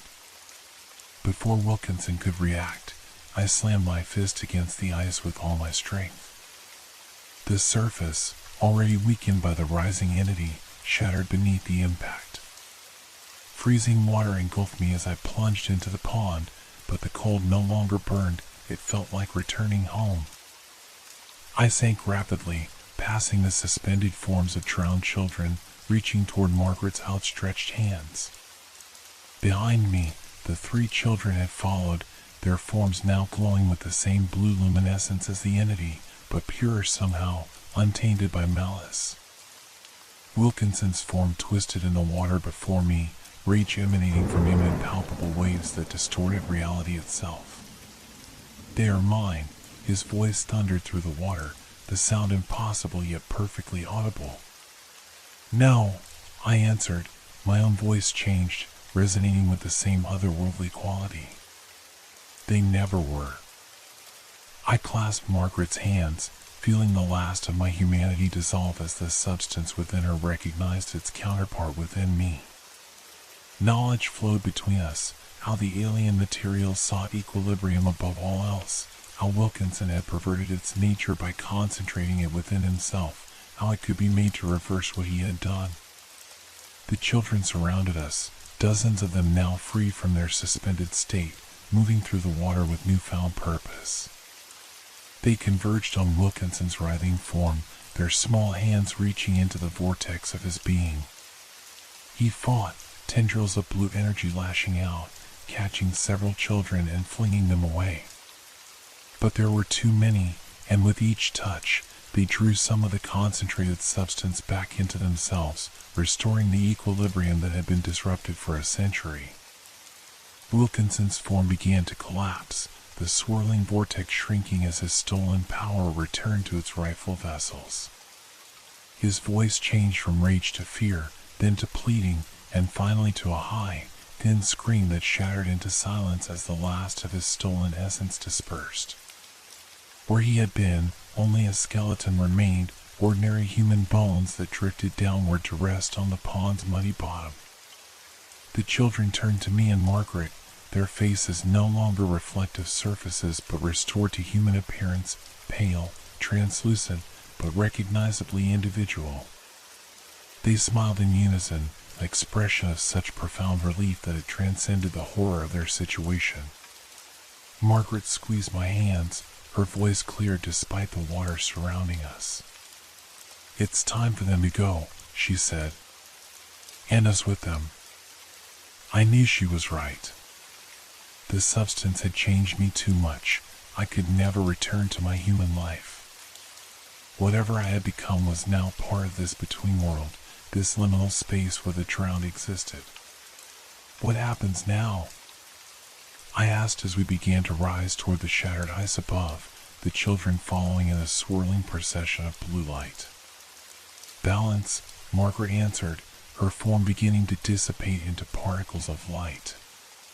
"The substance returns to its container, we return to whatever waits beyond this world, and the truth remains for those who can see it." I looked up at the surface world one last time, watching as reality rippled and shifted around us. My last human thought was to wonder what they would find when they eventually drained Miller's Pond, a skeleton, an alien container, and the remains of 22 children and one brave woman who had tried to save them. Or perhaps they would find nothing at all, the evidence of Wilkinson's crimes having crossed fully into the realm beyond human perception, leaving behind only the frozen footprints that would appear on winter nights, reminding Pine Hollow of what had been lost and finally found. As we breached the surface, my consciousness expanded outward, merging with the light, the cold, the eternal moment between worlds. I was no longer Thomas Harrow, but I was not nothing. I had become part of the story, part of the warning, part of the eternal vigil that would ensure such atrocities never happened again without witness or consequence.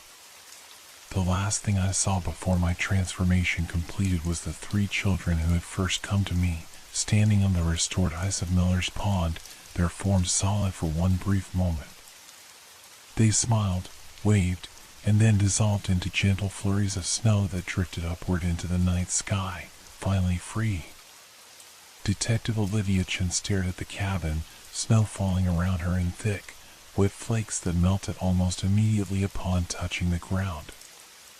February had brought an unexpected thaw to Pine Hollow, temperatures rising enough to start revealing what winter had kept hidden, including the abandoned vehicle of Thomas Harrow, reported missing 3 weeks earlier. No signs of forced entry, her partner, Detective Marcus Wade, said as he emerged from the cabin's front door. Place is immaculate, bed made, dishes washed, nothing out of place. Doesn't look like someone who was planning to disappear. Olivia nodded, her attention caught by something in the melting snow, a pattern that seemed too regular to be natural. As more snow melted, the pattern became clearer, small footprints, dozens of them, leading from the cabin into the forest. "His car's here, no evidence of foul play," Marcus continued, flipping through his notes. "But get this, his laptop contains dozens of documents about the Wilkinson Mill disaster from 1923. Looks like he was writing a book about it."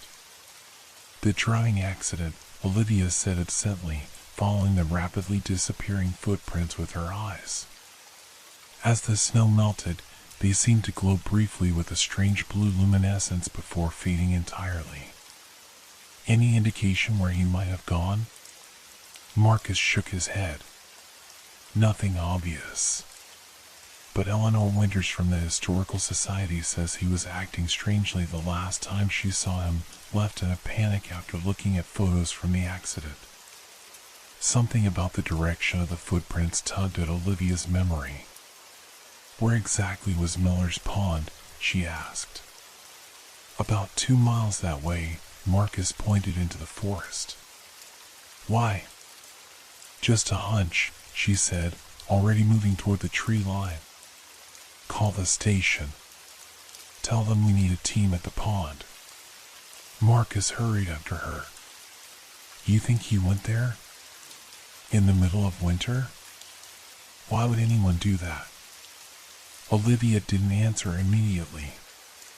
How could she explain the strange dreams she'd been having since taking this case, dreams of children calling from beneath ice, of a woman trying to save them, of a man whose ambition had cost 22 lives. Sometimes, she finally said, the dead find ways to make themselves heard. The thaw had weakened the ice covering Miller's Pond, creating a patchwork of solid sections and open water. Yellow police tape cordoned off the area as workers from the county's emergency services prepared equipment for a search operation. Olivia stood at the pond's edge, watching as the late afternoon sun broke through clouds, casting long shadows across the partially melted surface. Something caught the light at the center of the pond, a brief blue flash that no one else seemed to notice. Ground-penetrating radar shows anomalies, Marcus said, joining her with a tablet displaying scans of the pond. Multiple objects beneath the sediment layer that shouldn't be there. County's bringing in a dive team tomorrow when the ice is clearer. We're not waiting until tomorrow, Olivia said, a certainty in her voice that made Marcus look at her sharply. Chen, you can't be serious. The ice isn't safe, and we don't have proper... Look. She pointed toward the center of the pond where the light had flashed. The ice there was cracking, spreading outward in a perfect circle. As they watched, a section collapsed entirely, revealing dark water beneath, and something rising from it. The emergency workers fell silent, all eyes drawn to the impossible sight. From the water emerged a metallic container, ornately decorated with symbols no one recognized. It floated to the surface as if guided by unseen hands, drifting toward the shore where Olivia stood. Behind it came more objects, small bones breaking free from the pond's muddy bottom, assembling themselves into partial skeletons as they rose. And last, most terrible and wondrous of all, a complete adult skeleton still wearing the remnants of a woman's clothing from the 1920s, preserved by the pond's unique properties. Margaret Winters, Olivia whispered, the name coming to her without conscious thought. Marcus stared at her. Who? The whistleblower. She tried to expose what Wilkinson was doing, the child labor, the illegal dumping, the experiments. The knowledge flowed through her as if someone else were speaking through her voice. She died trying to save them. The container reached the shore, coming to rest at Olivia's feet. The metal was unlike anything she'd seen before, simultaneously ancient and impossibly advanced, covered in symbols that seemed to shift when viewed directly. One of the emergency workers approached, reaching toward it. Don't touch it, Olivia said sharply. Call the CDC and the EPA. Whatever's in there changed everything it came in contact with. How could you possibly know that? Marcus demanded, but his voice lacked conviction. He too could feel something otherworldly about the scene unfolding before them. Olivia knelt beside the container, careful not to make contact. Because he told me, she said quietly. Thomas Harrow. In my dreams. As if summoned by his name, the surface of the pond rippled again. The ice that remained began to glow with that same blue luminescence, forming patterns that resolved into words visible only from where Olivia stood.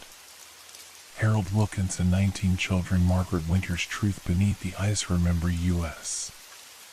The glowing script pulsed once, twice, then faded as the last of the ice melted away, leaving the pond's surface dark and ordinary once more.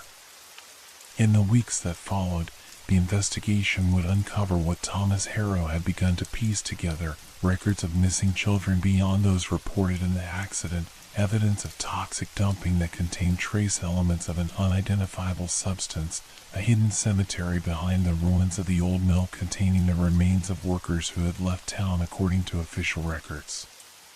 The metal container would confound scientists, its contents defying analysis, eventually disappearing from a secure government facility under circumstances no one could explain.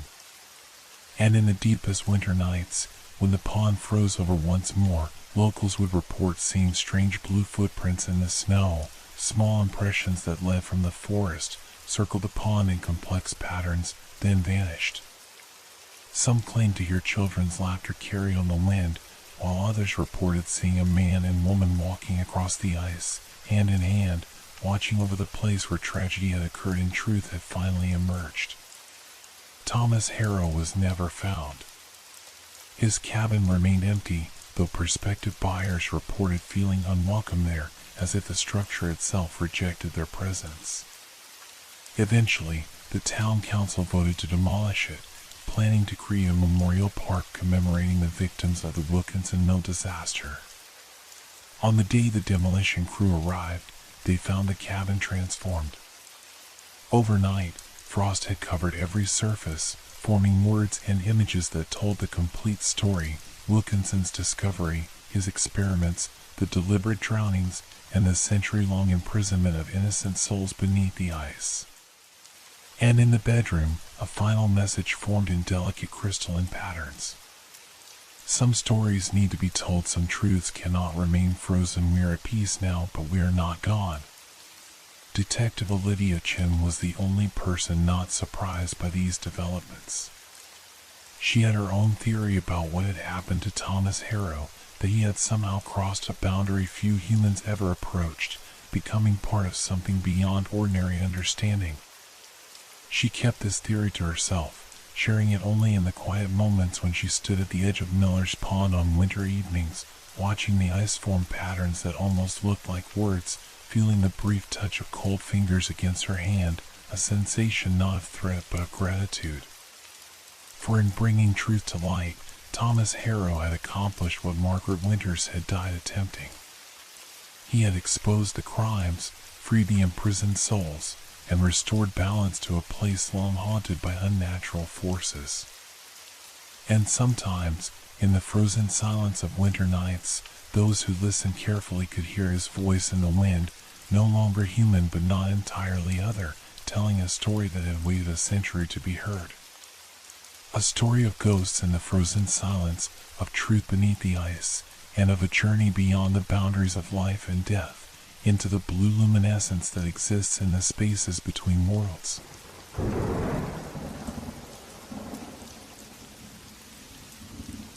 Have you ever heard a sound so chilling that it freezes the very marrow in your bones? A sound that doesn't belong in our world? The abandoned railway station had stood empty for nearly 20 years, a forgotten relic on the outskirts of Millfield. I never planned to visit it that evening. My name is Daniel Wright, and I'm a photographer specializing in urban decay. Nothing supernatural about that, just an appreciation for the stories told by abandoned places. The golden hour was fading when I parked my car at the end of the overgrown access road. Autumn leaves crunched beneath my boots as I made my way toward the derelict station building. The setting sun painted long shadows across the rusted tracks, creating patterns that would make for perfect compositions. My camera felt reassuringly heavy around my neck, a tether to reality and purpose. Just an hour before dark, I muttered to myself, checking my watch. Plenty of time. The station had a certain dignified decay to it. Wooden benches warped by decades of rain and snow. Ticket windows with shattered glass. A large arrivals board, its letters long since fallen away. Nature had begun to reclaim the space. Ivy crawled through cracks in the walls, and small saplings pushed up between the platform slabs. I snapped several photos, moving methodically through the main waiting area. The fading light created dramatic contrasts that would translate beautifully in black and white. This was familiar territory for me, comfortable even in its desolation. Then I noticed something odd. The air temperature seemed to drop several degrees as I approached the platform. Not dramatically, but enough to make me zip up my jacket.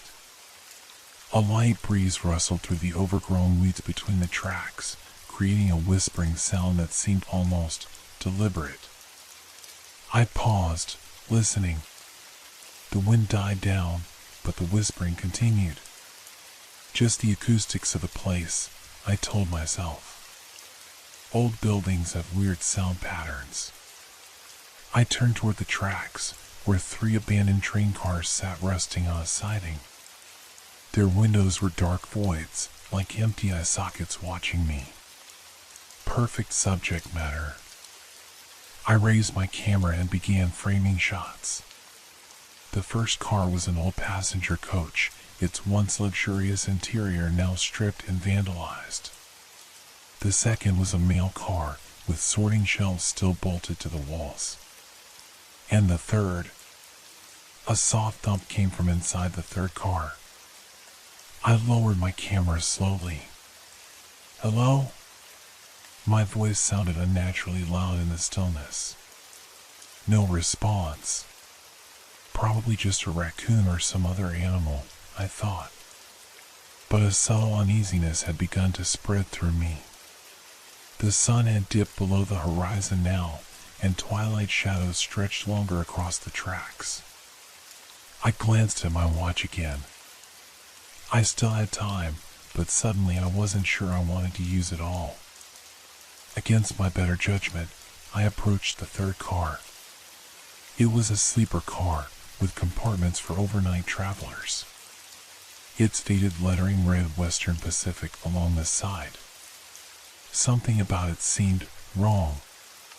The shadows inside appeared deeper than they should be, as if the darkness inside was somehow more substantial than the growing darkness outside. I took a photo, the flash briefly illuminating the interior. When I checked the preview on my camera's display, I froze. There was a face in the window, pale, gaunt, with hollow eyes. Just for a fraction of a second, captured by the flash. I looked up sharply. The window was empty now. A trick of light. Reflections. Dust on the lens. My mind scrambled for rational explanations, but my heartbeat had already accelerated. The temperature seemed to drop another few degrees, and my breath began to fog in front of me. "Time to go," I said aloud, trying to reassure myself with the sound of my own voice. But as I turned back toward the station building, I heard it. A soft, plaintive cry from inside the sleeper car. Not an animal. A human voice. "Hello? Is someone in there?" I called out, my voice wavering slightly. "Do you need help?" The cry came again, but this time it was joined by another. And another. Soft at first, then growing in volume. Multiple voices, calling out in what sounded like distress. Pain? I couldn't tell, but something primordial in my brain was screaming at me to run. Instead, I took a step closer to the train car. The doors to the sleeper car were shut tight, decades of rust sealing them closed. The voices grew louder, more insistent. I raised my camera again, perhaps hoping to capture something my eyes couldn't see. The flash popped, momentarily illuminating the interior. Empty. Nothing but decay and abandonment. But the cries continued, more urgent now. They seemed to be coming from everywhere and nowhere at once.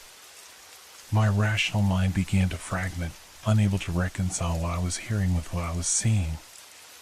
I backed away slowly, nearly tripping over the rails. The temperature had plummeted now, my breath clouding heavily in front of me despite the fact that it was a mild autumn evening.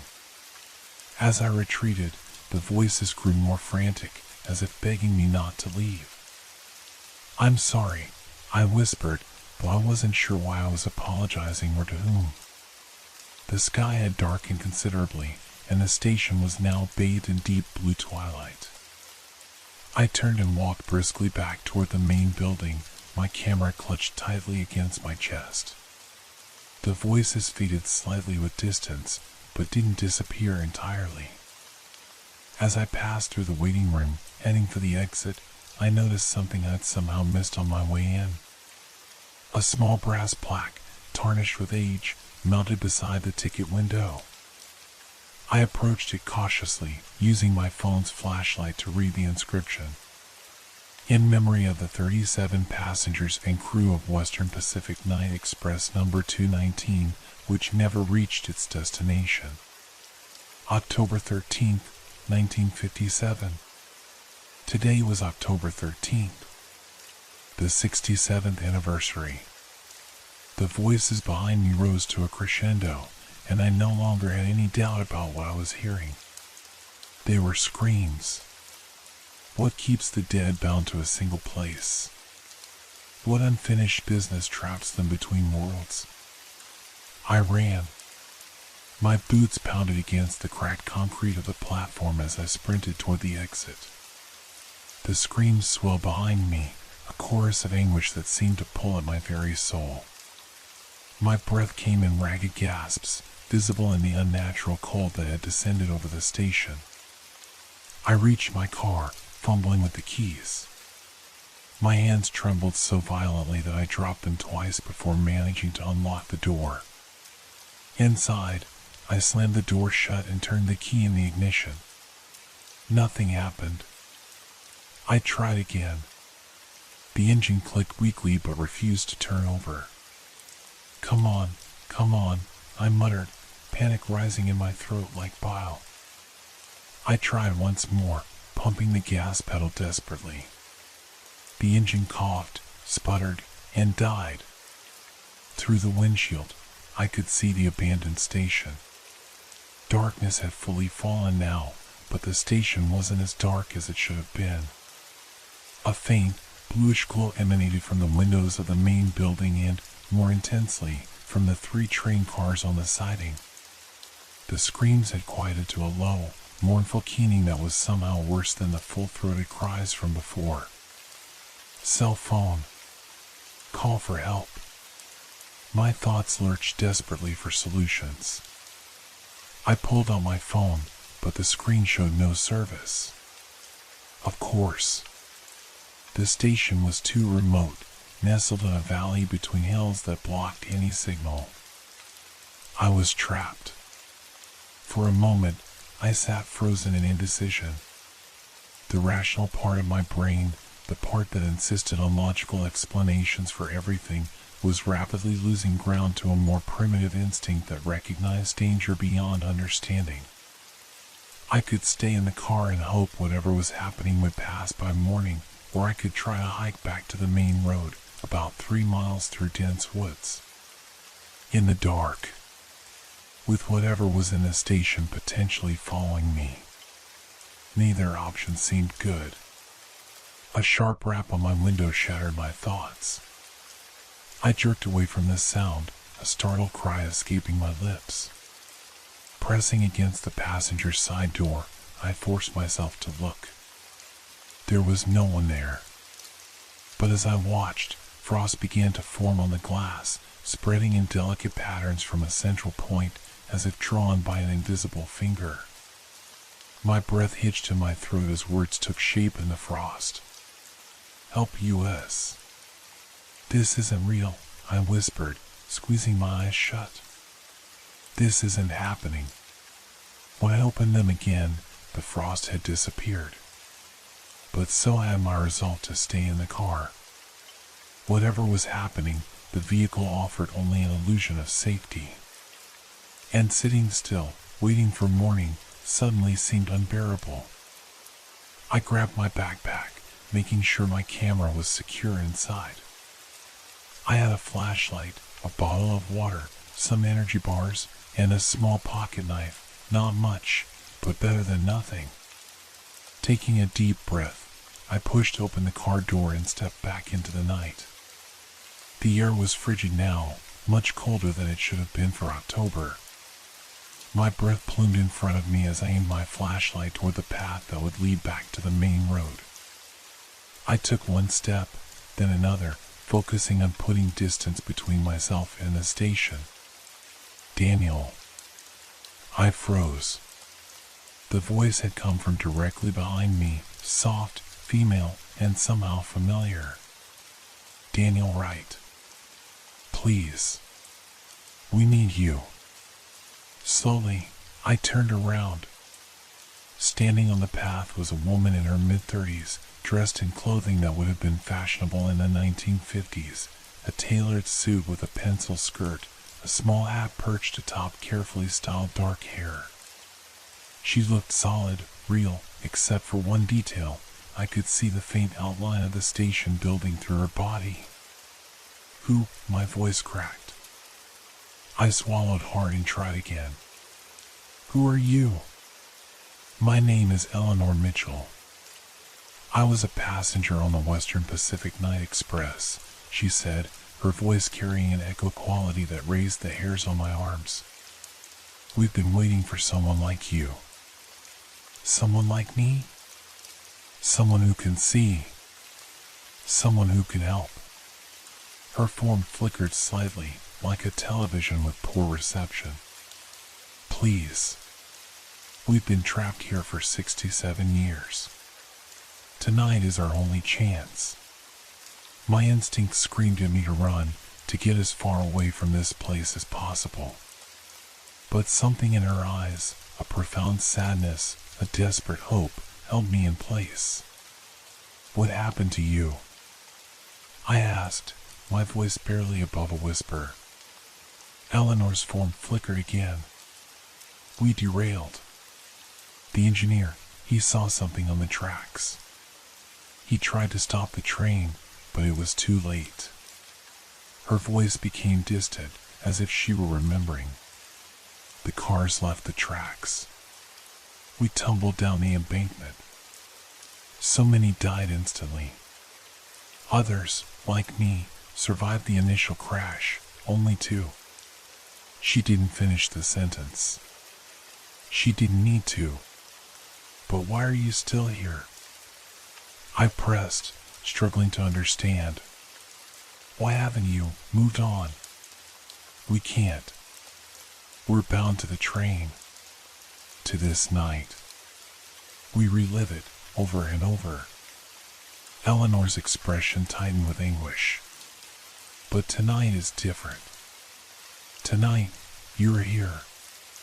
And tonight marks 67 years, the exact span of a human life.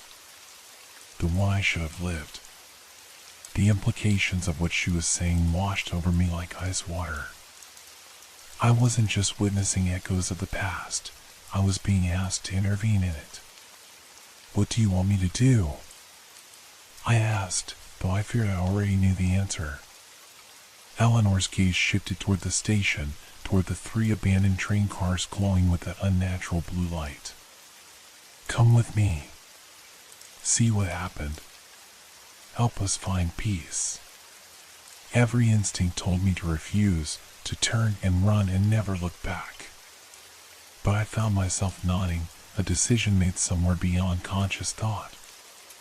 Eleanor smiled, a sad, grateful expression. Then she turned and began walking toward the station. I followed, my flashlight beam cutting through the darkness, though it seemed to dim as we approached the glowing train cars. As we neared the platform, the air grew colder still.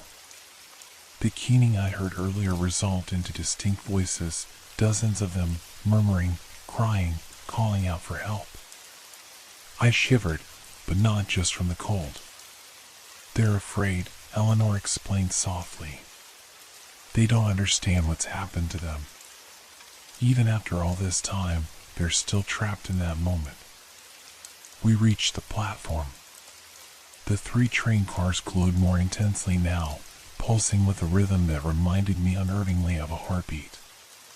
Eleanor paused at the steps leading up to the 3rd car, the sleeper car I'd photographed earlier. "This is where I was," she said. "Compartment C, on my way to San Francisco to start a new job. I never arrived."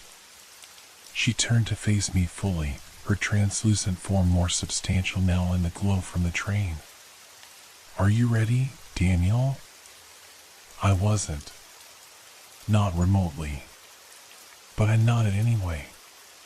Eleanor smiled sadly. "Be careful. The past doesn't like to be disturbed." With that, she faded from view, leaving me alone on the platform. Except I wasn't alone. I could feel the presence of dozens of souls watching, waiting, hoping. The door to the sleeper car stood open now, though I was certain it had been rusted shut earlier. Taking a deep breath, I climbed the steps and entered the train. Inside, everything was transformed. Gone was the decay of decades. Instead, the sleeper car looked as it must have on that fateful night in 1957, polished wood paneling, plush carpet underfoot, soft lighting from wall sconces. It was immaculate, pristine, as if frozen in time. But empty. Unnervingly, completely empty. I moved cautiously down the narrow corridor, peering into compartments. Each was prepared for passengers, beds made, luggage racks empty, waiting. The silence was absolute, not even the creak of the train or the sound of my own footsteps disturbing it. I reached compartment C and paused. The door was closed. I hesitated, then knocked gently. "Eleanor?" No response. Slowly, I slid the door open. The compartment was occupied. Not by Eleanor, but by a man in a conductor's uniform. He sat perfectly still, staring out the window into the darkness. He didn't react to my presence. "Excuse me," I said. Slowly, the conductor turned to face me. His features were ordinary, unremarkable, except for his eyes. They were filled with a terrible knowledge, a bottomless grief. "It's coming," he said, his voice barely audible. "It's already too late." "What's coming?" I asked. "What happened to this train?" The conductor stood, moving with an unnatural fluidity. "See for yourself." He gestured toward the window. Against my better judgment, I stepped closer and looked out. The view outside was no longer the abandoned station. Instead, I saw the train in motion, racing through a moonlit landscape. Trees flashed by, a dark river gleamed far below. The train was crossing a trestle bridge over a deep ravine. And then I saw it. On the tracks ahead. A figure, standing motionless. Human in form, but wrong somehow, too tall, too thin, its proportions subtly distorted. It held something in its hands, something that glinted in the train's headlamp. The whistle blared. The brakes screamed. The conductor behind me whispered, "Too late." The world tilted violently. I was thrown against the window as the compartment wrenched sideways. Glass shattered. Metal shrieked against metal. And finally, the screams began, human screams of terror and pain, exactly like those I'd heard outside. The compartment tore apart around me. I caught a glimpse of the ravine rushing up to meet the falling train. Then darkness. I came to lying on the floor of the decayed, abandoned sleeper car, back in the present. Moonlight filtered through broken windows, illuminating dust motes and decay. The blue glow was gone. The screams had faded to whispers. But I wasn't alone. Eleanor stood over me, more solid now than before. Behind her, other figures had appeared, men, women, a few children, all dressed in 1950s attire, all watching me with the same desperate hope. "Now you know," Eleanor said softly. "Now you understand." I struggled to my feet, my head spinning. The figure on the tracks, what was it? The passengers exchanged glances. A man in a business suit stepped forward. "We don't speak its name. It hunts those who acknowledge it. It caused the crash deliberately," Eleanor added. "It feeds on death, on suffering, and it's kept us here, feeding our pain for 67 years. I felt sick. How can I help you? What can I possibly do against something like that?" Eleanor reached out as if to touch my face, though her hand passed through me. "You can set us free. With your camera, the tool that lets you see what others can't. Capture its image, and you capture its power." I reached for my backpack, feeling the weight of my camera inside. And then what? Destroy the image. Break its hold on this place. On us. It sounded too simple. And yet, I understood the strange logic of it. The entity had power in remaining unseen, unnamed. My camera could change that. "Where is it now?" I asked, unzipping my backpack. The temperature in the car plummeted suddenly. My breath clouded in front of me. The whispers around us ceased abruptly, replaced by a terrible silence. "It's here," Eleanor whispered, her form beginning to fade. "It knows what we're planning." The other ghosts flickered and vanished, leaving only Eleanor. "Be careful, Daniel," she said, her voice fading. "Don't let it see you before you see it." Then she too was gone, and I was alone in the decaying sleeper car, with only my camera between me and whatever had kept 37 souls trapped in their moment of death for 67 years. And somewhere in the darkness, I heard footsteps approaching. When does fear become a living thing? When does it gain a will of its own? The footsteps grew closer, an uneven rhythm that suggested something unnatural in the gait of whatever approached. I crouched lower in the sleeper compartment, my camera clutched to my chest, my heart hammering so loudly I was certain it would give me away. I had to see this thing before it saw me. I had to capture its image. But how could I photograph something in near total darkness without using a flash that would immediately reveal my position? My mind raced. I adjusted my camera settings, pushing the ISO as high as it would go, opening the aperture fully. It would result in a grainy, imperfect image, but it might be enough. It had to be enough. The footsteps paused just outside the sleeper car. A long, terrible silence followed. Then the entire car shuddered, as if something immensely heavy had placed its weight upon the coupling. I forced myself to breathe slowly, silently.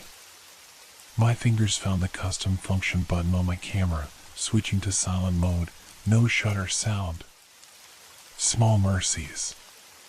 The door at the end of the car squealed open. Cold air rushed in, bringing with it a smell I couldn't immediately identify, something ancient and wrong, like disturbed grave soil mixed with ozone. The temperature dropped further, frost forming instantly on the surfaces around me. Then came a sound that froze my blood, not footsteps, but a low, rhythmic dragging punctuated by the tap of something hard against the floor. Drag tap. Drag tap. Coming closer. I raised my camera, pointing it toward the compartment door I'd left partially open. Through the viewfinder, I could see a slice of the corridor outside. Empty, for now. Drag tap. Drag tap. A shadow fell across the narrow view, blacker than the darkness around it. Something was passing by the door. I held my breath, finger poised over the shutter release. The shadow paused. I sensed rather than saw it turn toward the compartment door. The air became impossibly cold, burning my lungs. Frost crystals formed on my eyelashes. My extremities began to go numb. Slowly, agonizingly, the compartment door slid further open. I pressed the shutter button. The camera captured the image silently, as designed. But what I saw through the viewfinder made me bite my lip until I tasted blood, stifling a scream. It was tall, impossibly tall, its head brushing the ceiling of the corridor. Its limbs were wrong, too long, joints bending in directions joints shouldn't bend. Its body was emaciated to the point of skeletal, covered in what might have once been a conductor's uniform, now rotted and hanging in tatters. But its face, or what should have been its face, was a void. Not featureless, but a literal absence, a hole in reality that my eyes slid away from, unable to process. In one elongated hand, it held an old-fashioned railroad lantern, its glass black instead of amber, leaking darkness instead of light. The entity tilted its non-face toward me, as if sensing the camera's electronic eye. I took another shot, then another, documenting the horror before me even as my mind recoiled from it. Then it made a sound, a terrible, wood clicking deep in what might have been its throat. It knew I was here. It had found me. I scrambled backward as the entity moved into the compartment, its movements jerky yet fluid, like a spider with too many joints. The lantern in its hand swung toward me, and where its black light touched, reality seemed to fray at the edges. Run, run, run, run, my mind screamed, but there was nowhere to go.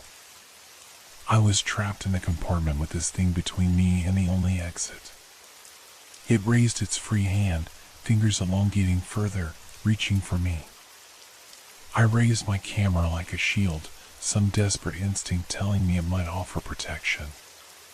The entity hesitated, its hand hovering inches from the lens. The clicking in its throat grew faster, agitated. It didn't want to be photographed. Eleanor had been right. Hope flared within me. I pressed the shutter again, capturing another image of the monstrosity. It recoiled, the lantern swinging wildly in its grasp. The black light washed over the walls, and where it touched, the decay accelerated, wood running to pulp in seconds, metal oxidizing to dust. I kept taking photos, each shot seeming to distress the entity more. It lurched backward, back into the corridor, its movements becoming more erratic. I followed, emboldened by its retreat, camera raised before me like a crucifix before a vampire. The entity fled down the corridor, its unnatural gait carrying it swiftly toward the exit. I pursued, driven by a reckless courage I didn't recognize in myself. Each photo I took seemed to wound it somehow, each captured image stealing a fragment of its power. It burst through the door at the end of the car, out onto the platform. I followed, emerging into the moonlit night. The entity loped across the platform toward the other train cars, its form seeming less substantial now, flickering at the edges like Eleanor and the other ghosts had done. The ghosts themselves had reappeared, dozens of them, standing in a loose semicircle around the platform. They watched silently as I pursued the entity, their expressions a mixture of hope and terror. The entity reached the second train car, the mail car, and phased through its closed door. I hesitated at the steps. Following it into an enclosed space again seemed foolish, potentially fatal. But I couldn't let it escape, not while I might be close to freeing Eleanor and the others. "Be careful," came Eleanor's voice from behind me. I turned to find her standing there, more solid than before. "It's weakening, but that makes it more dangerous." "What is it?" I asked, breathless from the chase. "Something old," she replied. something that was here long before the railroad. The tracks were built on its territory, and it has resented the intrusion ever since. It caused our crash out of malice and has fed on our suffering since. How do I destroy it? Eleanor's gaze went to my camera. Complete the capture. Take 12 images, a complete dozen. Then destroy them where the crash happened. Where's that? She pointed past the station toward the shadowy outline of a ravine in the distance. There, where the trestle bridge crosses Blackwater Gorge. I nodded, checking the camera's display. I had taken 7 photos of the entities so far. I needed 5 more. I'll finish this, I promised her. Eleanor smiled sadly. We've waited 67 years for someone who could see us, who could help us. Don't let it take you too, Daniel. With that warning echoing in my mind, I climbed the steps to the mail car and pushed open the door. Inside, the transformation was even more pronounced than in the sleeper car. The mail car appeared as it must have in 1957, rows of sorting shelves filled with letters and packages, mail sacks stacked neatly against one wall.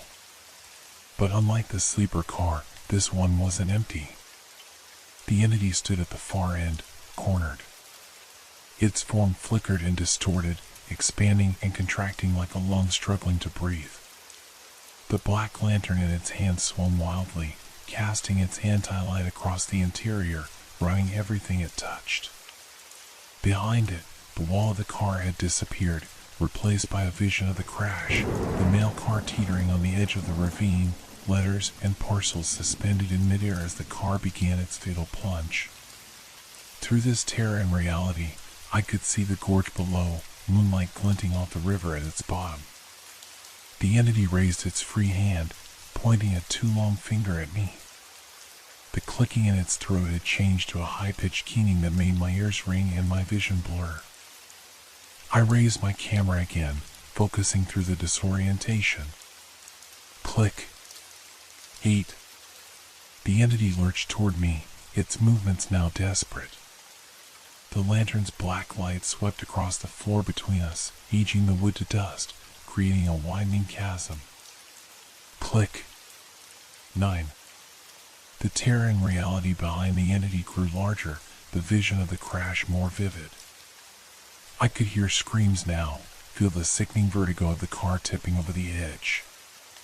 The entity lunged, clearing the chasm it had created, its elongated limbs propelling it toward me with terrifying speed.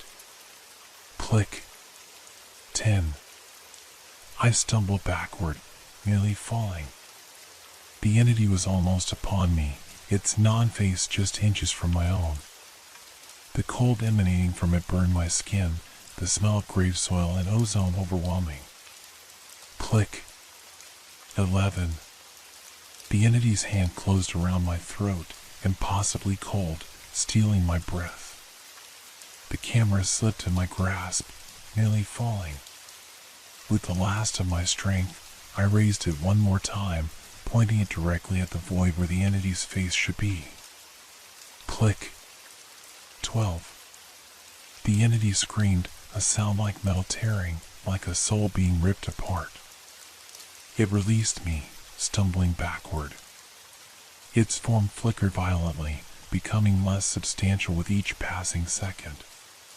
The black lantern fell from its grasp, shattering on the floor, its anti-light dissipating like smoke. The terror and reality expanded, engulfing the entire rear wall of the car. The vision of the crash was complete now, the car falling, passengers screaming, the river rushing up to meet them. And the entity was being pulled toward it, drawn inexorably back to the moment of its greatest triumph and, now, its undoing. It struggled against the pull, its limbs flailing. But it was too late. With a final, desperate screech, it was sucked into the tear, disappearing into the vision of the crash. The tear began to close, reality knitting itself back together. But before it sealed completely, I saw the gorge below, the river, but broken remains of the train half submerged in the water. The exact spot where the photos needed to be destroyed. Then the tear vanished, and I was standing in the decayed mail car of the present day, alone except for the 12 images in my camera. Outside, the ghosts waited. Eleanor stood at the forefront, watching anxiously as I descended the steps to the platform. "You did it," she said, relief evident in her voice. "You captured it. Now you must destroy the images at the crash site." I nodded, checking the camera to confirm all 12 photos were there. Each showed the entity, though it appeared progressively less substantial in each subsequent image, as if the act of photographing it was erasing it from existence. "The gorge is about a mile from here," Eleanor said, pointing along the tracks. "Follow them east. You'll reach the trestle bridge. That's where it happened." I looked at my watch. It was just past midnight. "Will you come with me?" I asked her. Eleanor shook her head. "We can't leave the station. Not yet. Not until the images are destroyed where our journey ended." I understood. They were bound to this place, to the train, unable to move on until the entity's hold was broken. "I'll be back," I promised. Eleanor smiled. "We know you will." With a last look at the gathered ghosts, 37 souls waiting for release, I turned and began following the tracks eastward, toward the gorge, toward the final act that would set them free. Behind me, the abandoned station glowed with a soft blue light, a beacon in the darkness, guiding me back when my task was done. The entity was captured, weakened, but not yet destroyed. And as I walked the old tracks toward Blackwater Gorge, I couldn't shake the feeling that something was following me, dragging itself along in the shadows just beyond the reach of my flashlight. Drag tap. Drag tap. I walked faster, my breath clouding in the unnatural cold that still permeated the air around me. The night wasn't over yet, and neither was the danger. What happens when death itself refuses to accept what's been taken from it? The rusted tracks stretched before me, 2 parallel lines disappearing into darkness. My flashlight beam seemed weaker now, barely penetrating the unnatural gloom that had descended over the landscape. The moon overhead was obscured by clouds that hadn't been there earlier, as if the sky itself was responding to the night's events. I moved as quickly as I dared, my camera clutched protectively against my chest. 12 images. 12 captures of the entity. My footsteps crunched on the gravel between the railroad ties, unnervingly loud in the silence. Except it wasn't quite silence. Behind me, always behind me, came that sound. Drag tap. Drag tap. I didn't look back. I couldn't.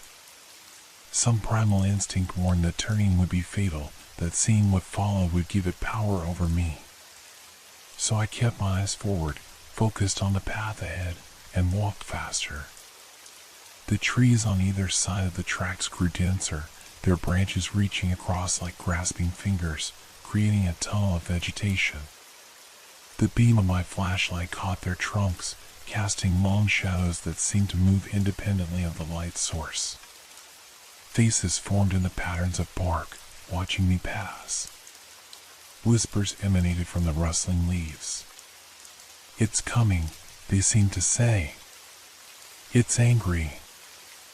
I broke into a jog, then a run. The weight of my backpack thumped against my spine with each step, the camera bouncing against my sternum. The drag tap behind me accelerated, keeping pace. The trees abruptly gave way to open space. I skidded to a stop at the edge of Blackwater Gorge. The ravine opened before me, a great black slash in the earth. Far below, moonlight glinted off the river, a silver ribbon winding through darkness. and spanning the chasm was the trestle bridge, or what remained of it. Much of the center section was gone, collapsed into the gorge 67 years ago during the crash. What remained were skeletal fragments of steel and timber, jutting from either side of the ravine like broken bones. I stood at the edge, catching my breath, my gaze drawn to the water below.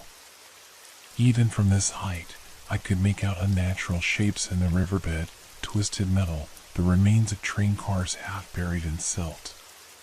The final resting place of the Western Pacific Night Express. The drag tap behind me had stopped. The silence that followed was worse than the sound had been. Slowly, I turned around. The track stretched empty behind me, disappearing into the tunnel of trees. Nothing moved in the shadows. Nothing visible, at least. But the air had grown colder still, frost forming on the ground at my feet despite the mild autumn night. "I know you're there," I said, my voice steady despite my fear. "I've captured you. I've taken your power." A whisper came from everywhere and nowhere, like wind through dead leaves. "Not all of it." The air directly in front of me shimmered, reality folding in on itself. The entity began to materialize, not fully solid, but more substantial than it should have been, given that I captured its essence in my camera. Its elongated limbs formed first, then its emaciated torso, and finally that terrible void where a face should be.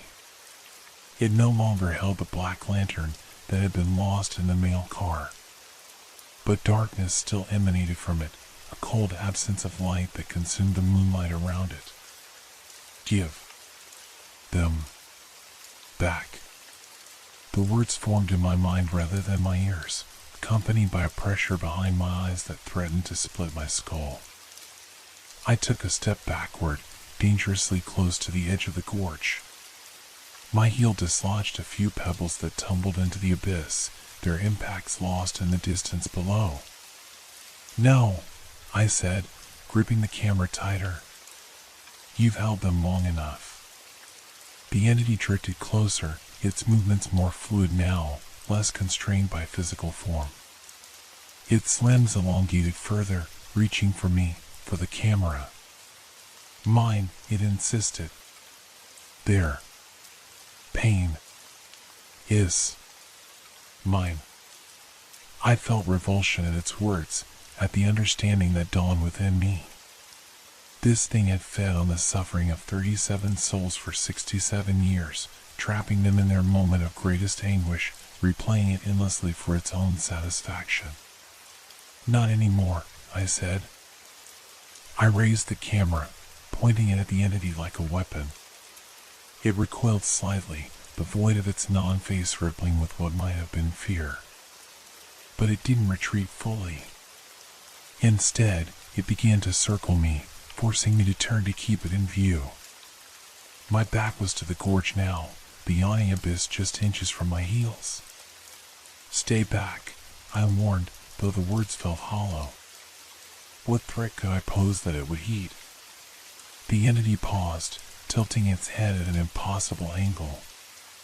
Then, with horrifying suddenness, it split into multiple forms, 3, 5, 7 separate entities, all identical, all surrounding me in a semicircle. Each flickered and wavered, like reflections in disturbed water. I understood its strategy instantly. It was trying to confuse me, to make me uncertain which was real. If I couldn't determine the true entity, I couldn't destroy it. I raised the camera, frantically trying to decide which to focus on. They all looked equally substantial, equally menacing. They all reached for me with 2 long fingers, closing the circle tighter. Time slowed. My mind raced. How could I choose? How could I know? And then I remembered Eleanor's words, complete the capture. I'd already taken all 12 photos. The entity was already captured. These manifestations were its final, desperate attempt to reclaim what it had lost. None of them were real, or all of them were fragments of a whole already imprisoned in my camera. I lowered the camera and reached for my backpack instead. The entities hesitated, confused by my actions. I used that moment to unzip the pack and pull out what I needed, my emergency kit. Among the basic first aid supplies was what I sought, a small metal container of lighter fluid and a book of matches. The entities realized my intent too late. They lunged toward me simultaneously, their forms merging into a single writhing mass of limbs and darkness. But I was already moving, diving between two of the spectral figures, rolling away from the edge of the gorge. I scrambled to my feet, backing away toward the remains of the trestle bridge. The entity, whole again, singular, pursued, its form growing more substantial with each passing second, as if it was drawing power from the site of its triumph. I needed to destroy the photos where the crash happened, at the bottom of the gorge. But the bridge was broken, the center section gone. I couldn't cross here. A desperate plan formed in my mind. I had no time to find another way down to the river. I had to use what was available to me now. I knelt quickly, set down my camera, and soaked it with lighter fluid. The entity shrieked, a sound like tearing metal that set my teeth on edge, and lunged toward me. Too late. I struck a match and dropped it on the camera. Flames erupted, consuming the device. The 12 images inside, digital captures of the entity, began to burn away, not physically but metaphysically, their destruction visible in the way the flames shifted through impossible colors. The entity froze, its form convulsing. It seemed to be burning as well, though no flames touched it directly. Pieces of it flaked away like ash, disappearing into the night. But it wasn't enough. The photos needed to be destroyed at the crash site itself, not merely at the gorge's edge. The entity was weakening, but not dying. I had to get the burning camera down to the riverbed. Without giving myself time to reconsider, I scooped up the flaming device and ran toward the broken bridge. The entity howled behind me, a sound of rage and desperation that threatened to shatter my eardrums. I reached the end of the intact section of trestle and, without hesitation, threw the burning camera as far as I could, out into the void above the gorge. The camera arced through the air, trailing flame and smoke, a falling star against the night sky. It seemed to hang suspended for an eternity, 12 burning images of the entity contained within its melting casing. Then gravity claimed it, and it plummeted toward the river below. I dropped to my knees at the edge of the broken bridge, watching its descent. The entity materialized beside me, its form now barely coherent, reaching desperately after the falling camera with limbs that stretched impossibly long. Too late. The camera struck the water directly above the submerged wreckage of the train. There was a flash of blue-white light, so intense it momentarily turned night to day. The concussion that followed knocked me backward, away from the edge of the bridge. The entity screamed. Not in rage this time, but in pain, in defeat. Its extended limbs shriveled, retracting like burning paper. Its torso contorted, twisting in on itself. The void of its face expanded, consuming the rest of its form. Then, with a final, terrible shriek, it imploded. A single point of absolute darkness hung in the air for a heartbeat, then collapsed into nothingness. Silence fell over Blackwater Gorge. The unnatural cold dissipated, replaced by the normal chill of an autumn night. The clouds overhead parted, revealing the moon once more. I lay on my back on the broken bridge, gasping for breath, staring up at the stars. It was over. The entity was gone. And with it, its hold on Eleanor and the other passengers of the Western Pacific Night Express. Slowly, I sat up, wincing at the various aches and bruises I'd accumulated throughout the night. I'd lost my camera, my primary tool as a photographer, but it seemed a small price to pay. I made my way carefully back to the solid ground at the edge of the gorge, then turned to look toward the abandoned station in the distance. A soft blue glow still emanated from it, but it was different now, warmer, peaceful. They were still there, waiting for me to return, waiting to say goodbye. I began to walk back, following the rusty tracks once more. But this time, there was no drag tap behind me, no whispers from the trees, no unnatural cold.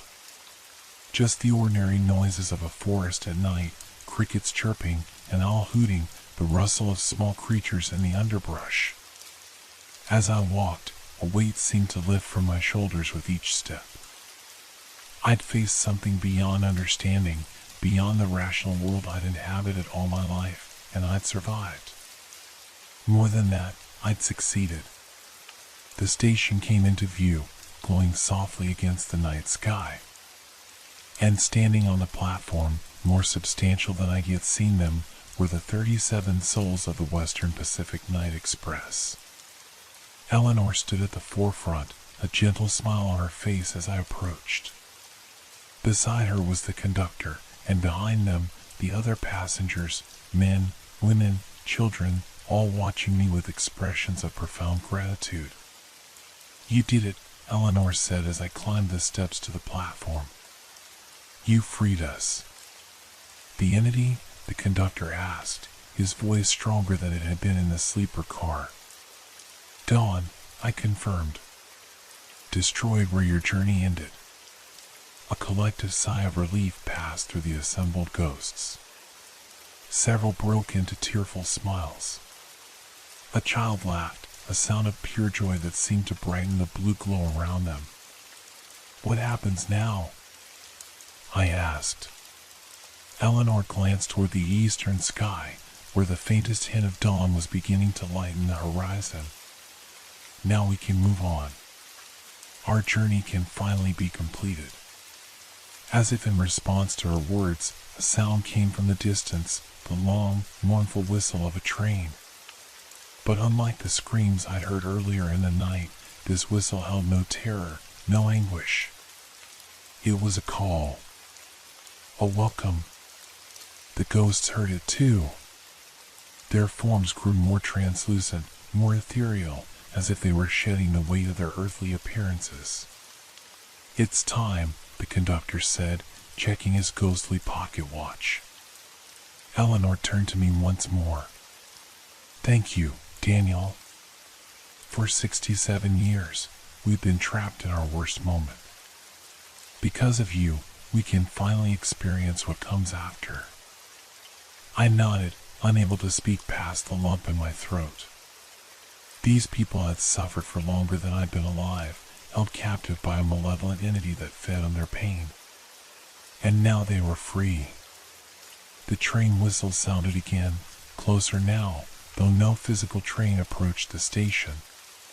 The ghosts began to move, gathering their spectral belongings, helping one another, preparing for departure. Eleanor stepped forward and, to my surprise, I felt the lightest touch as she placed her hand against my cheek. For just a moment, she was solid enough for that small contact. "Our journey is ending," she said softly. "But yours is just beginning. You've glimpsed what lies beyond the veil. That knowledge will change you." "I'm not sure I want to be changed," I admitted. She smiled gently. "Too late. It's already happened. But don't fear it. There are more things in this world that need your help, Daniel. More wrongs to be righted. More souls to be freed." Before I could respond, the whistle blew a third time, and with it came a rush of wind through the station. The blue glow intensified, coalescing into the ghostly outline of a train, not the broken wreckage at the bottom of Blackwater Gorge, but the Western Pacific Night Express as it should have been, magnificent and whole. The conductor called out, "All aboard! Final boarding call." The ghosts moved toward this spectral train, their forms becoming brighter, more joyful with each step. They no longer looked like victims of a tragedy, but like travelers eager to continue their interrupted journey. Eleanor gave me one last smile, then turned and joined the others. They boarded the ghostly train, finding their seats, settling in for the voyage ahead. The conductor stood by the steps of the last car, checking his watch again. With a final gesture of farewell in my direction, he too boarded the train. A moment later, the whistle sounded one last time, and the spectral express began to move. It pulled away from the station, its blue glow illuminating the tracks ahead. I watched as it gathered speed, becoming less substantial with each passing second, until it was nothing more than a streak of light racing toward the dawn. Then it was gone, and with it, the 37 souls of the Western Pacific Night Express. No longer trapped in their moment of death, but free to complete their journey at last. I stood alone on the platform as the first true light of dawn broke over the horizon. The abandoned station looked different now, just an old, decaying building with no end of the supernatural events that had transpired during the night. Exhaustion washed over me suddenly, my body reminding me of all I'd been through. I made my way to a bench on the platform and sat heavily, watching as the sun rose over the trees. My camera was gone, along with the 12 images of the entity. But the memory of what I'd experienced would never fade. Eleanor was right. I had been changed by this encounter. I closed my eyes, feeling the warmth of the morning sun on my face. For the first time since arriving at this station, I felt at peace. The screams that had drawn me in were silenced. The souls that had been trapped were freed. My own journey, however, was far from over. Is there ever truly an end to the stories we become part of? Or do they live on, changed but unbroken, in those who survive to tell them? 1 year later, I sat in my car at the end of the overgrown access road, staring at the abandoned railway station through my windshield. It looked smaller than I remembered. Less imposing. Just a derelict building slowly being reclaimed by nature, with no end of the horrors it had once contained. October 13th. The anniversary. Not just of the crash 68 years ago, but of my encounter with the entity and the trapped souls of the Western Pacific Night Express. I hadn't planned to return. In fact, I'd spent most of the past year trying to forget what had happened here. But as the day approached, I found myself drawn back, as if by some unseen thread connecting me to this place. After that night, I purchased a new camera to replace the one I'd sacrificed in Blackwater Gorge. I'd returned to my work photographing urban decay, trying to resume my normal life. But Eleanor had been right. What I glimpsed beyond the veil had changed me. I found myself noticing things others didn't, the way shadows sometimes moved independently of their casters, the faces that occasionally appeared in patterns of light and dark, the whispers at the edge of hearing in supposedly empty places. I'd begun to document these phenomena, creating a portfolio of images that captured moments where reality seemed thin, where the boundary between worlds flickered and wavered. I couldn't see the other side as clearly as I had that night at the station, but I could sense it, could sometimes photograph its influence on our world. And now I was back where it had all begun. I stepped out of my car, camera bag slung over my shoulder. The autumn air was crisp but not cold, nothing like the unnatural chill that had accompanied the entity's presence. Leaves crunched beneath my boots as I made my way toward the station, following the same path I'd taken a year before. The building stood silent, windows like empty eyes watching my approach. No screams echoed from the abandoned train cars on the siding. No blue glow emanated from within. just an ordinary abandoned place, gradually succumbing to time and the elements. I climbed the steps to the platform, half expecting, half hoping, to see Eleanor waiting for me. But the platform was empty, save for fallen leaves blown into corners by the wind. I moved through the main waiting area, camera in hand but not yet raised. The space felt hollow now, devoid of the presence that had filled it before. Dust motes danced in the sunlight streaming through broken windows. Graffiti marked the walls, new additions since my last visit, evidence that ordinary people had come and gone without incident.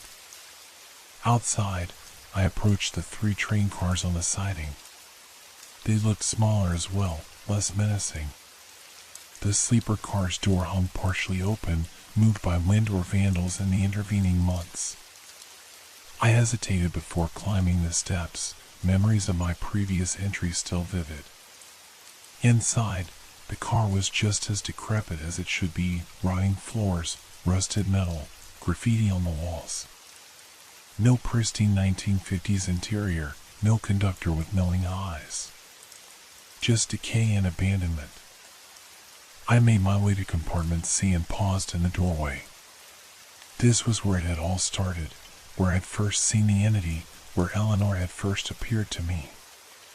Now it was just an empty space with a broken bench seat and a shattered window. I raised my camera finally, framing a shot of the compartment. The light was perfect, late afternoon sun slanting through the broken window, illuminating dust particles in the air, creating a sense of suspended time. I took the photo, then another, and another. Ordinary images of an ordinary abandoned place. I wasn't sure what I'd expected. Confirmation, perhaps. Some sign that what I'd experienced had been real and not a hallucination, a breakdown, a dream. But the station offered nothing, no ghosts, no entity, no tears in reality. I made my way back outside, continuing to photograph the station and the train cars from various angles. The images were good. I could see that in the camera's display. They captured the melancholy beauty of abandonment, the slow surrender to time. They would fit well in my portfolio of urban decay. But they showed nothing supernatural. Nothing beyond the veil. As the sun began to set, I found myself at the small brass plaque beside the ticket window, the memorial to the crash victims I discovered a year ago. It was still there, tarnished but legible. In memory of the 37 passengers and crew of Western Pacific Night Express number 219, which never reached its destination. October 13th, 1957. I traced the lettering with my fingertip, feeling a connection to those souls I'd helped free. Were they at peace now? Had they completed their journey to whatever lay beyond? I hoped so. They have. The voice behind me made me spin around, heart racing. For a moment, I thought, hoped it might be Eleanor. But the woman standing there was a stranger. In her 60s perhaps, with silver-streaked dark hair and familiar eyes. "I'm sorry," she said, noting my startled expression. "I didn't mean to frighten you." "It's fine," I replied, trying to calm my racing pulse. "I didn't realize anyone else was here." The woman smiled slightly. "I come every year on this date. My mother was on that train." Understanding dawned. "You're related to one of the passengers?" She nodded. "My mother was Eleanor Mitchell. She was 28 when the train crashed. I was 6 years old, staying with my grandparents while she traveled to San Francisco for a job interview." Her eyes grew distant with memory. "She never came back. Eleanor. It couldn't be coincidence. The name, the age, the destination, all matched the ghost I'd encountered." "I'm sorry for your loss," I said, the words inadequate but sincere. The woman, Eleanor's daughter, studied me with a curious expression. You're different from the usual visitors. Most who come here are thrill seekers looking for ghosts or vandals.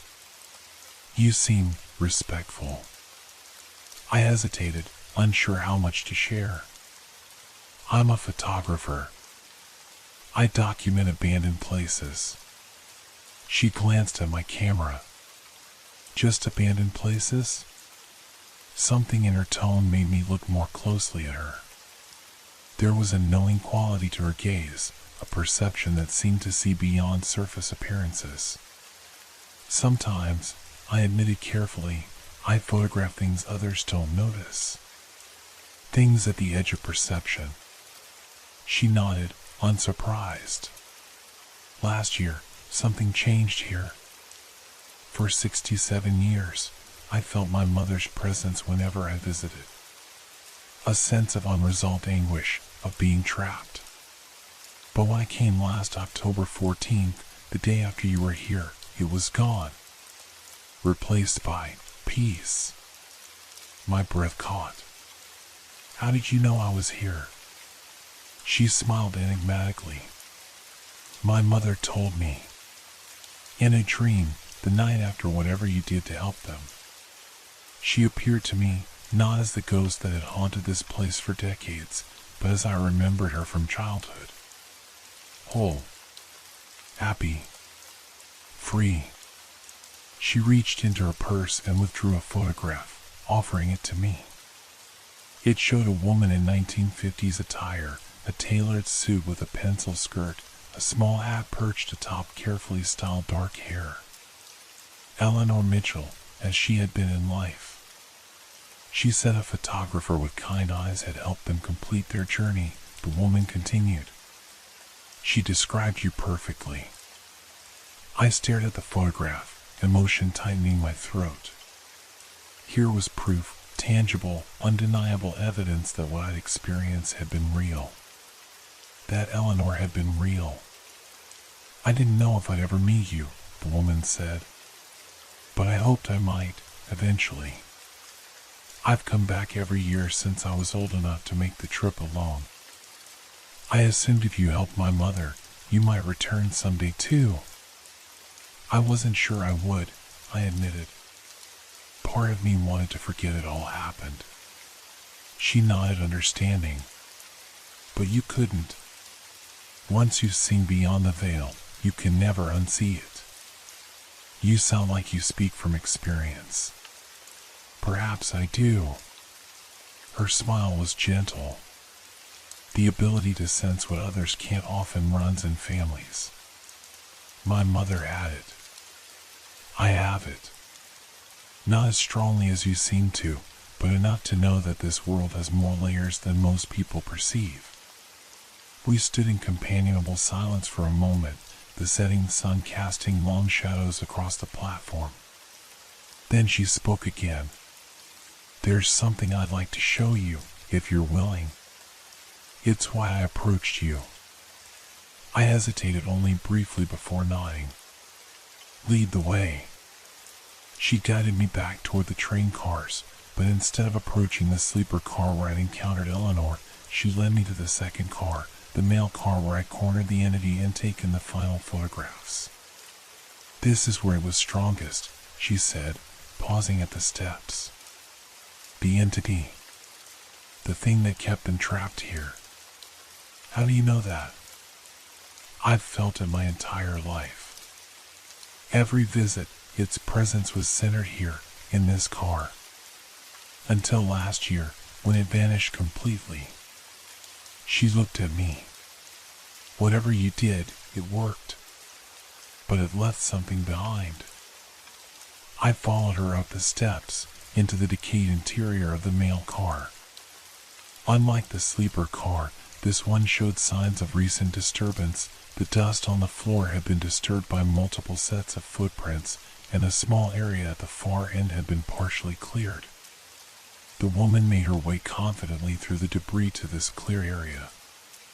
There, lying amidst the decay, was an object I recognized instantly despite its damaged condition.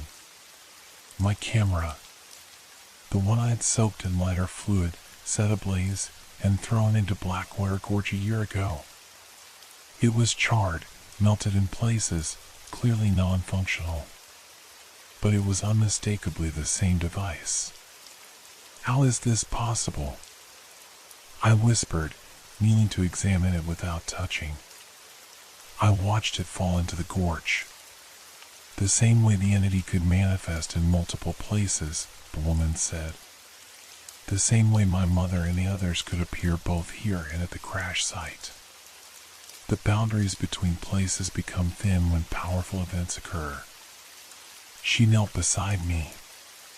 A group of paranormal investigators found it 3 months ago.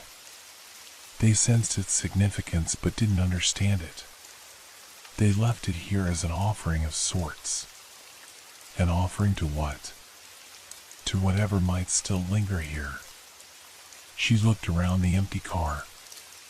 They were disappointed when nothing manifested for them. They lacked the connection you had. I reached out tentatively and touched the charred camera.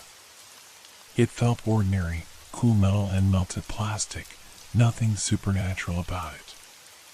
Yet its presence here, miles from where I'd last seen it, defied rational explanation. Why show me this? I asked. The woman's expression grew serious. Because you should know that while you destroyed the entity that held my mother and the others captive, its essence wasn't completely eradicated. Things like that can't be killed in the conventional sense, only banished, weakened, forced into dormancy. A chill ran down my spine, not unlike the cold that had accompanied the entity's presence. You're saying it could return? Not here. Not now. You broke its connection to this place, to the crash, to its victims. But somewhere else, someone else, yes, it could manifest again. Different form, different name, same hunger. She placed a gentle hand on my arm. And when it does, someone with your abilities will be needed again.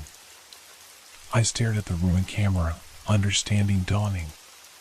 That's why I've been seeing things since that night. Why I can photograph what others can't perceive.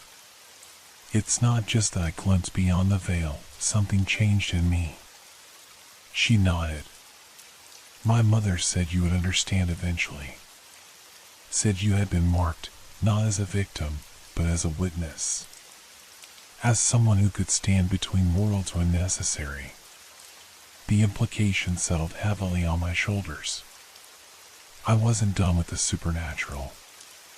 My encounter at the station hadn't been a singular event, but the beginning of something larger.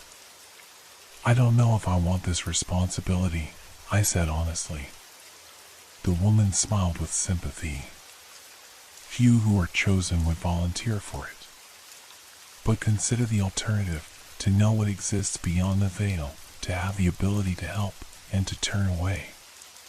Could you live with that? I knew the answer before she finished speaking. No, I couldn't turn away. Not after what I'd seen, what I'd done. Not after helping Eleanor and the others find peace. I reached for my new camera, raising it to take a photo of the charred device on the floor. Through the viewfinder, I saw something I couldn't perceive with my naked eye, a faint blue glow emanating from the ruined camera, the same peaceful light that had surrounded the ghosts as they boarded their spectral train. I took the photo, capturing that ethereal illumination. What will you do now? The woman asked as I lowered the camera. I thought for a moment. Continue my work. Document the thin places, the boundaries, the glimpses beyond.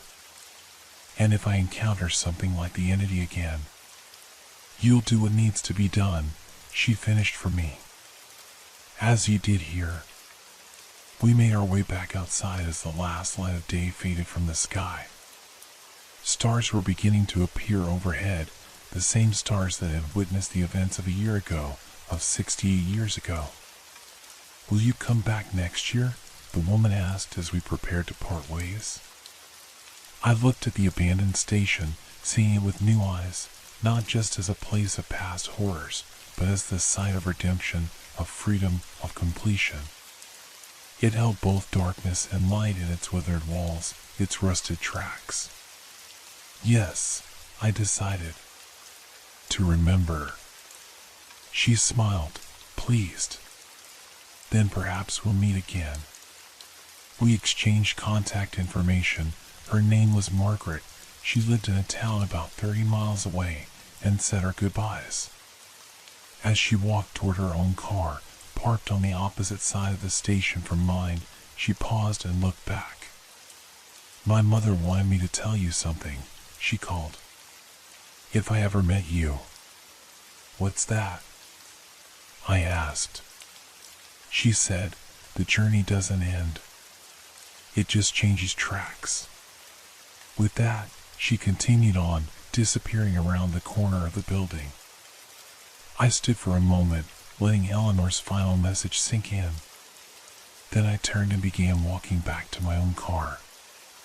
As I reached it, I heard the distant sound of a train whistle, too far to be coming from the abandoned station, likely from the active line several miles away. But in that mournful call, I found not despair but hope. Not an ending, but a continuation. I placed my camera on the passenger seat and started the engine. Unlike a year ago, it turned over immediately, purring to life. As I pulled away from the station, I glanced in my rearview mirror.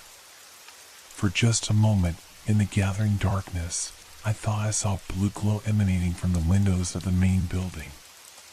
Not the trapped souls of the Western Pacific Night Express. They had moved on to whatever awaited them beyond this world. No, this was something else. A marker, perhaps. A beacon for those who could see it. A reminder that some journeys never truly end. I drove away from the abandoned station, leaving it behind physically but carrying its story within me. And as the road unfolded before my headlights, I knew with certainty that somewhere ahead lay another thin place, another boundary, another glimpse beyond the veil. Another track for my journey to follow.